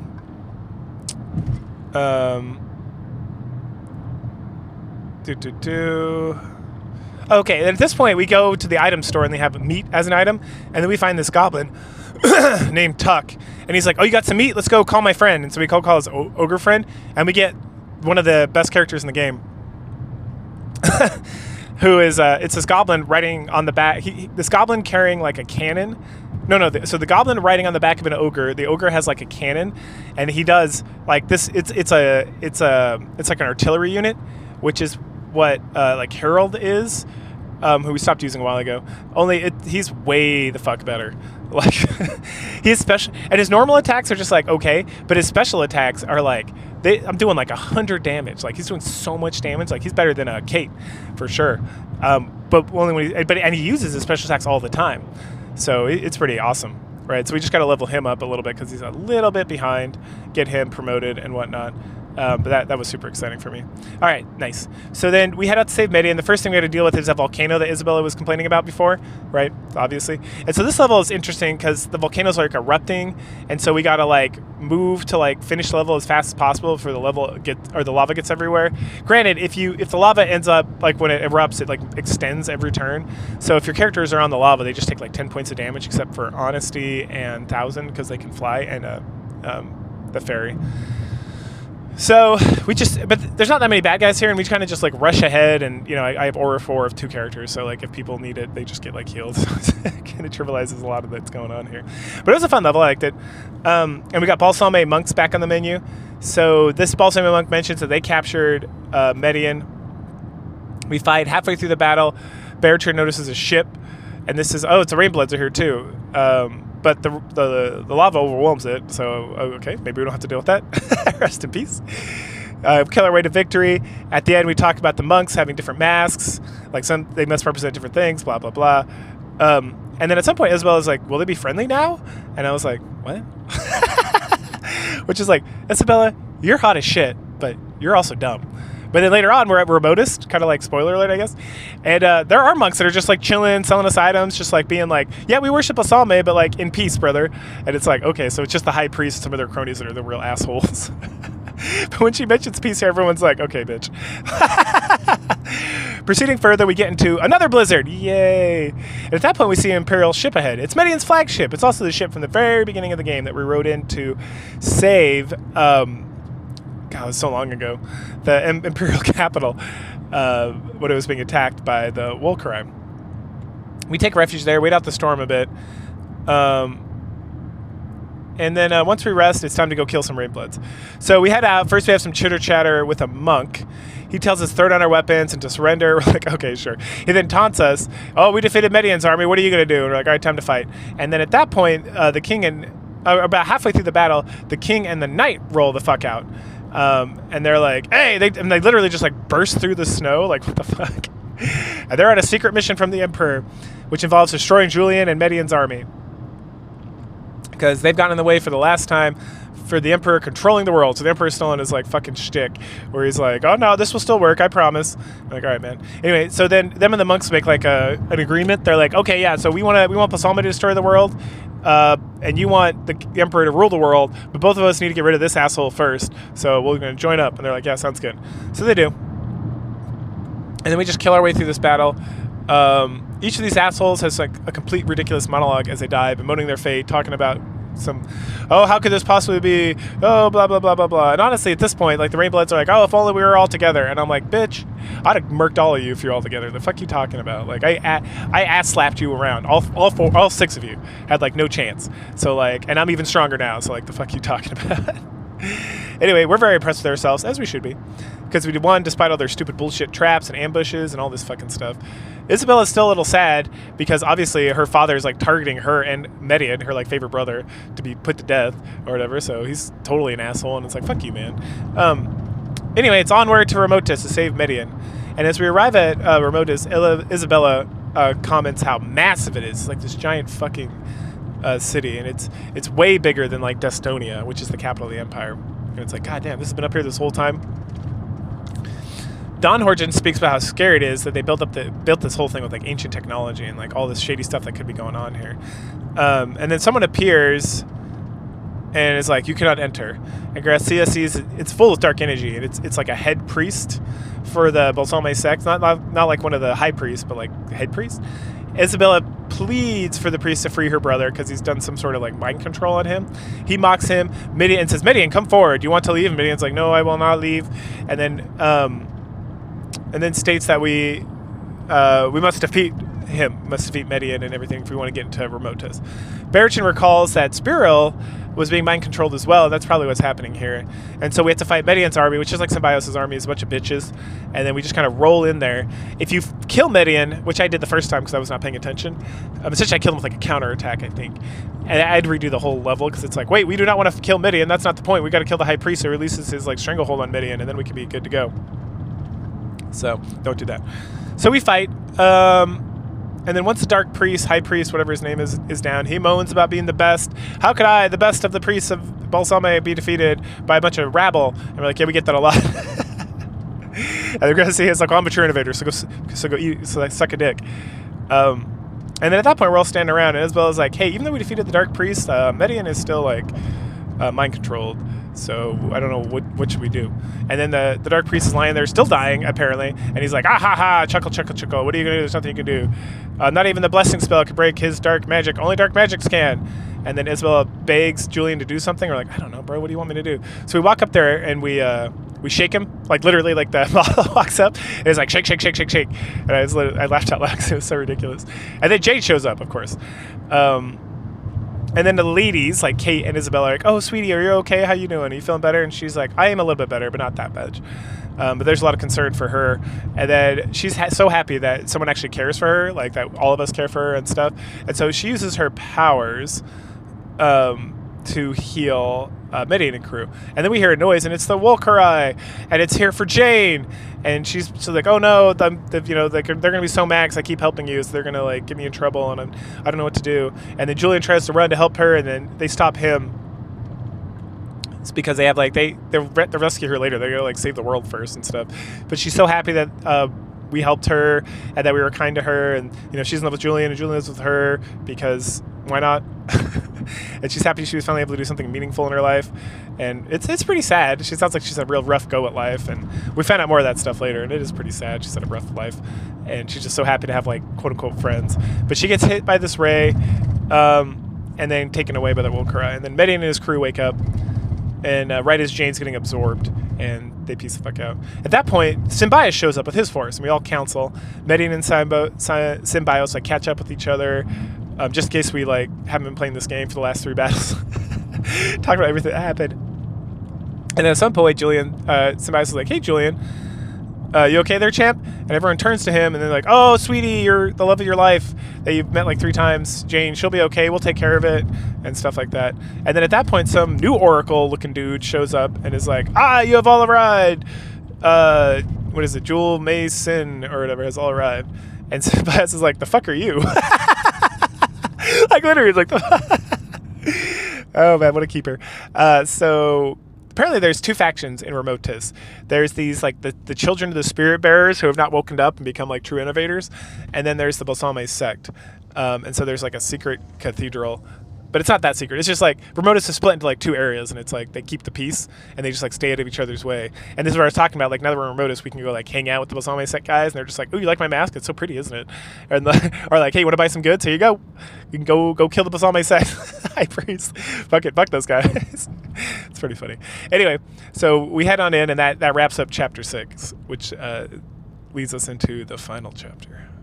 So here we sit in the Cathedral of the Remotus with all our homies. We got all 3 armies, and we get a whole like discussion about how we can switch between the armies, and then, when we're ready, we can all assault at the same time. And of course, we get one of those like hero quests, hero test dungeons, where everything gives us like extra special experience points and whatnot, so that we can grind everybody up to level 20, and then.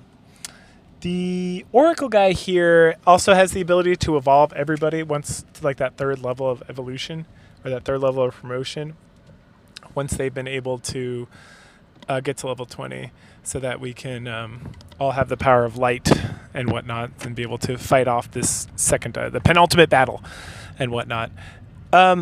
At some point, Baratrin's like, "Oh, I know exactly where I've recognized this place." And everyone's like, "What?" And he's like, "I'm a navigator, remember?" And it's like, okay, I still have no fucking clue, and I will never truly understand what that means because it's never fully explained. So cool. I guess you're a navigator. That's why you recognize this place and stuff. Fair enough. Good stuff. But anyway, it's time to hear all the strategies. So Symbios goes first. He's like literally they're like, "Okay, tell us your strategies. What needs to happen?" And Symbios is like, "Everyone needs to get promotions." All right, next, Median. We also need promotions. What was the scene? Anyway, like I said, he can do the promotions. I mean, Gracia can do it too, but now we have a separate guy who can do it. And so we're in this room with like a priest who can like heal us and cure us of shit. And then we have this guy at like the front. And then we start off with Symbios, and we can go talk to Midian to take over his forces, and then talk to Julian to take care of his forces. And then when we're finally ready, Baratrin tells us that, hey, when we're finally ready to get everybody and go into this battle, we just got to talk to him, and then we can get this thing started. So, it's nice. It's all good and stuff. So we switch between the teams, we grind up these levels, we get everyone promoted, we get better equipment. The other thing is, once you've beaten one of the levels of like the hero's journey over here or whatever, if you go back and play that level again, instead of getting like whatever random item you get from defeating the boss, you get Oriclium, or whatever, however you pronounce it. And then we can use that to get everyone their best item. So I play through with Symbios and Median a few different times just to get everybody's like maxed, everybody up to like snuff, essentially, like up to like level like 5-ish, and they're after they evolve, and then get a bunch of Oriclium so they can all get like their best equipment and whatnot. So we start off with Symbios and the waifus, Irene and Mascarin. And I wish I could just build like one waifu army. That'd be the true dream. That army would be so badass too. It'd be like Irene and Masquin and Marky and Isabella and fuck it, Honesty and Hazuki and I'm sure I could find out a few more. That's like we're halfway there. Bring the unicorn, fuck it, why not? They would just be like, Nikke got us a victory then. That would be so dope. Oh, hell yeah, I'd play the shit out of that. Oh well, time to get grinding. Okay, once we do all that and once we're ready, it's time to review what we're going to do. So north is the frozen lake. Past the frozen lake is a wall of ice. It's an impassable cliff. To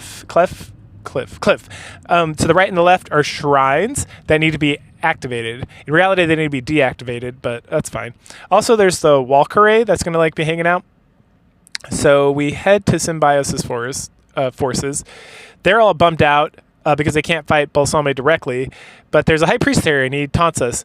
And so he says, "Hey, you're not strong enough. If you're not strong enough, I will send reinforcements towards Julian's army."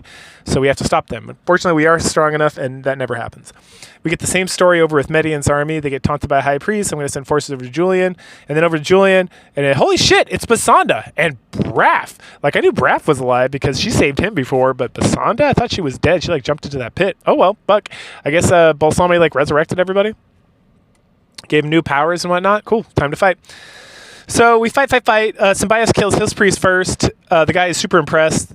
Then Balsame kills him for being a failure, and Palsis states that Balsame will not stand failures. And then we send who do we send? Dantaris, not Danhor. Yeah, Dantaris over. He breaks the seal for some reason, not Symbiosis, but whatever. And then we shoot off a signal. Median gets that, and they're all bummed out. They're like, oh man, we had a race to see who could be the first people to break the seal, and we failed. That's kind of bummed out. But then immediately, and it's literally just because Symbiosis goes first. Like I'm able to kill the bosses and defeat the levels like the exact same time. It's just Symbiosis. You start with Symbiosis' army. Once you've gone through all of Symbiosis' turn, you go to Median's army, do all his turn, then you go to Julian's army last. Right? It's not like you're bouncing back and forth based on like the agility of all the guys in all three armies. So it's like, of course, Symbiosis is going to be first if him and Median are like equally strong in their forces. Because I mean, he just gets to go first, so of course it's gonna be that way. The whole thing is kind of nonsensical in my personal opinion, but whatever. So then we send Campbell up. He breaks that seal, and then while that's all going on, and then they send up a signal. Then Julian's like, all right, it's time to make our move. But this whole time we've been killing our way forward. Julian's is the easiest. So the wall cry does like attack down the middle, but there's like almost no enemies.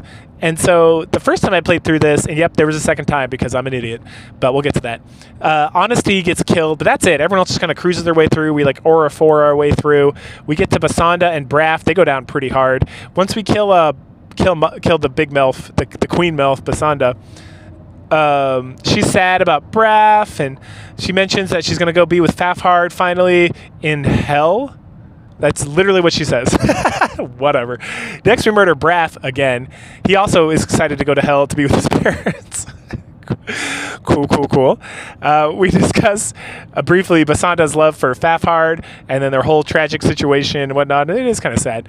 And then we move up the stairway that got created after both the seals were broken to the Balsamic Temple, which is now open. At that point, we get asked, it's like, hey, are you sure you're ready to go? And I was like, no, I'd like to go resurrect Honesty before I continue forward, to be honest. And then Bariturn's like, well, too bad, we got to go right now. And it's like, why? I don't understand, game, why you keep asking me these fucking questions and then shoot me down immediately. Like, the fuck, man. This is literally like the fourth time it's happened. I think in just scenario 3. But in all the scenarios, it happens like a lot. Like if you don't give it the answer it wants, it like tells you to go fuck yourself, and it continues on anyway. And it's like, okay, well, just don't give me answers then. Don't give me responses. And at this point, I knew it was going to fail. I knew if I said no, they were just going to do it anyway. But I just wanted to like see it because I thought it would be funnier, and it was. So onward and upward inside the temple, Balsalme is standing around chatting with his high priest and Jane. Jane gets put into a prison because she defied Balsalme. And so she's stuck doing that. And then, she's being charged with treason. Desharin tries to defend her case because she's like a little sister. We find out from the people in Remotus when I walked around that Jane and Desharin are not actually sisters, but that Desharin had like an affinity for Jane for some reason. And so they were like sisters. Like they hung out all the time, and Desharin really made sure Jane was taken care of. And she was like the only person that like looked out for Jane and like took care of her and stuff out of like everybody around here. And that they were both from like Sorrow, which is a town even further north, which we never get to. And then at some point, Balsalme is like, no, she's treasonous. She helped that man she's in love with, Julian. And it's like, aw, I knew she was in love with us. That's excellent. Next, he talks about Galm and how Galm's like an asshole, and he's been sneaking around doing bullshit and hindering Balsalme's plans. And then all of a sudden, a pillar of light appears, and the high priest is like, oh no, here they are. I think it was Fiale. And then we head down to like the other side of the map where Baritern, Julian, and Gracia are, and they're looking around. And they're like, oh. And then Desharin notices Julian and loses it. She's like, I want him dead. I want to free Julian from his like sexy bod and his giant cock and stuff. And then Balsalme, on the other hand, starts taunting Gracia. And Gracia like slaps back, like, I'm going to get you, motherfucker. I'm going to stop this kingdom of the Vandals. This 1,000-year war is over. And so then the high priest all casts some like unified shield spell of like protection on Balsalme. So we can't just like rush to him and kill him first, which I wouldn't have done anyway. But so we have to kill the high priest now, which is dope because fuck them. I hate all of them. I hate every single one of them. It's time to fight. Basanda's the only like one I'm like, she's all right. The rest of them like, fuck you guys. Garote is the worst. No, Fiale is the worst. Then Garote, and then Desharin's less terrible, and then Basanda is like a sympathetic villain. And like I said, at this point I was like, I want to get honesty back before I fight this battle, just to make it a little easier on myself. So I hit Egress, thinking in my retardedness that this was going to be like the other games in Shining Force 3, where I could just like walk back into the final battle. Wrong. the game's like, hey, how about you go fuck yourself? And yes, I use save states all the time in these games, but I accidentally pressed the save button when I egress back before testing, because I literally was like, okay, I'm gonna egress, but I'm not gonna quick save. I'm gonna quick save now, and then I'm gonna egress, and then if I have to like redo the whole second battle, I'm just gonna like quick load or load state or whatever, and then I'll be good. And the second, because I have the save state button attached to like one of the bouncer balls or the trigger buttons on the PlayStation 5 controller that I use on my computer to play these games, and they're pretty sensitive, to be honest. And I like dropped the controller, or I don't remember what I did at this juncture. I didn't write it down in my notes, but I did something in it autosaved, and I was like, fuck. And so I resurrected Honesty, and then I went, and it was like, you have to do this battle again, and I was like, oh, god damn. I was like, I don't want to play through this battle again. That was a drag. Like, it literally took like an hour and a half or more to like get through that battle, and it's like, I don't want to sit through that shit again. And so I looked up an action replay code. I was like, is there a way to just like skip levels or make myself like invincible or like one shot kill guys so I can just cruise through that second level and then I can like turn it off? And the only code I could find that worked, well, I found two codes that worked. One of the codes I found was like, hey, this is like a quick level code, and that worked. And what it does is every time you attack, you always get like the maximum amount of experience points, which is anywhere between 49 to 64. And I don't know why. Like sometimes I would attack and miss, and I would get 64 experience. But the most you ever get for attacking and hitting is 49, just like when you kill somebody. And I was like, all right, what about this? And there was a code that was like one hit kill, and it did the complete opposite. It made all the bad guys super tough. And then, so I was like, fuck. And I was like, oh, wait, if I use both of these at the same time, I can just go to that hero trial, and I can just power level all my guys to, like, level 10 plus. And that way, that second to last battle will just be, like, 1,000 times easier. And so I was like, all right, I'm just going to do that. So I did that because I was like, fuck this. Anyway, so after I spent a little bit of time doing that, I then went back, beat the shit out of that second battle. I, like, literally leveled everybody, like, all 3 armies up. I was like, fuck this. I'm just going to knock this out. I did it, like, a day after. Right? I didn't do it like immediately after because I was like, I don't want to play the second battle again. In fact, I'm tired of this game. That was so defeating. I was like, fuck. Anyway, so by the time we get back to Balsame and friends, we push forward. We just kill some like random demons, and then we kill Desharon first because she comes out first, and then Jane starts freaking out. She's calling for Balsame to resurrect Desharon, and he's like, ha ha ha, nah, bitch, go fuck yourself. And so she starts getting consumed with some sort of like light or darkness or something. And so at this point, you have a choice. And I made the correct choice, which is to walk up with Gracia and use Blessing on the prison, which if you do, the powers of light between Jane and Gracia combine, and she's able to free herself from the prison, and then she joins you as like an NPC, and she swears vengeance on Balsame. Now, if you don't do that at that point, she comes out and she just, apparently according to like the guide I was using to find all the secret shit when I was ransacking villages, told me that if you don't cast that, she'll like pop out and she'll just attack like everybody. Which is mostly you, because she's like behind it. At this point, she's like behind your guys. Like we moved so far past where she's at, so she's gonna be like a nuisance. And I was like, nah, fuck that. Anyway, so we keep fighting. We kill Fiale, kill Garote. It's still a really long, even after like grinding out all those levels. And I just left the fucking code on because I was like, whatever. I'm just gonna like continue to gain levels. Like I don't give a fuck at this point. But we fight. It has the dumb thing where it keeps summoning guys. You can only get 3 melee attackers on him. You can't fly your guys around. But half my team is like mages and long distance guys, so it's really not a big deal. In fact, the only melee guys I have are Julian, who I keep in the back just in case, Pruden, and the Unicorn Queen, and the Dragon, and the 1,000. I think that. Oh no, and Honesty. So I guess that's a decent amount. That's almost half my force. So half my force is that. So I have Pruden and Julian like standing off to the side, and they're just like killing the monsters as they come up. And then I have my mages standing behind, and they're casting all those spares until they run out, and then they replace Julian, and then they come help Julian and the other guys, and I just have my archers like Puck and Kate just like firing away, and everybody else just like pounded face like 1,000, Unicorn, and I think Honesty for the most part. I think I brought Pruden and Julian over at some point because they can cast like Spark and Blaze and finish up. But this was a really long fucking battle. This guy's got like thousands of hit points, and you're doing like the most powerful attack I have does like 100. So even if every one of my guys was doing it, well, if every one of my guys was doing 100 damage, it would be like over in a couple of rounds. But it takes several rounds, and you gotta like fight these other guys, and I'm only being able to attack with like 3 or 4 guys at a time, and they're usually doing around like 50 damage. So that means I'm doing like 300 damage per battle or per round. And he heals himself twice for like. Wait, I think he heals himself twice for 30 HP. No, I think it's 60. Fuck. Yeah, he heals himself like 100 hit points per round. So it really starts to drag out. But once I finally kick his ass, he's super sad eponymous. He's like, "Oh, I'm so sad eponymous that you defeated me. You're a bunch of assholes." And then he mentions that even though he lost his vitality, which is like his physical form probably, it's not the end for him. Only for lesser vandals. And the Garcia's like, "What? What do you mean by all that?" And Balsome's like, "You know why your ancestors didn't defeat me before and why they sealed me 1,000 years ago? It's because I need to be sealed by light." And then Donhart points out that his life energy is already starting to recover, and then he's already starting to get strong again because he's absorbing like the dark energy in the temple, and there's like unlimited dark energy or something. And so then he taunts us some more. And he points out like the sacred stones. There's one hanging from the roof, and it's like, "Oh, hey, those purple crystals we kept running into. I guess that's what they are. That's what they used to seal him. But there's not enough to seal him now, so you can't seal me. So you're all fucked because most of them are gone." And then Garcia gets like super concerned about the success of the mission. And then Bertrand's like, "Hey, you got to use the staff of Besim." And then Balsame is like, "Wait, don't tell him about that." He's like, "Go fuck yourself, Bertrand." And then we hear Galm's voice, and he mentions the staff. And Balsame is like, "Hey, Galm, fuck you. Stop helping these guys out."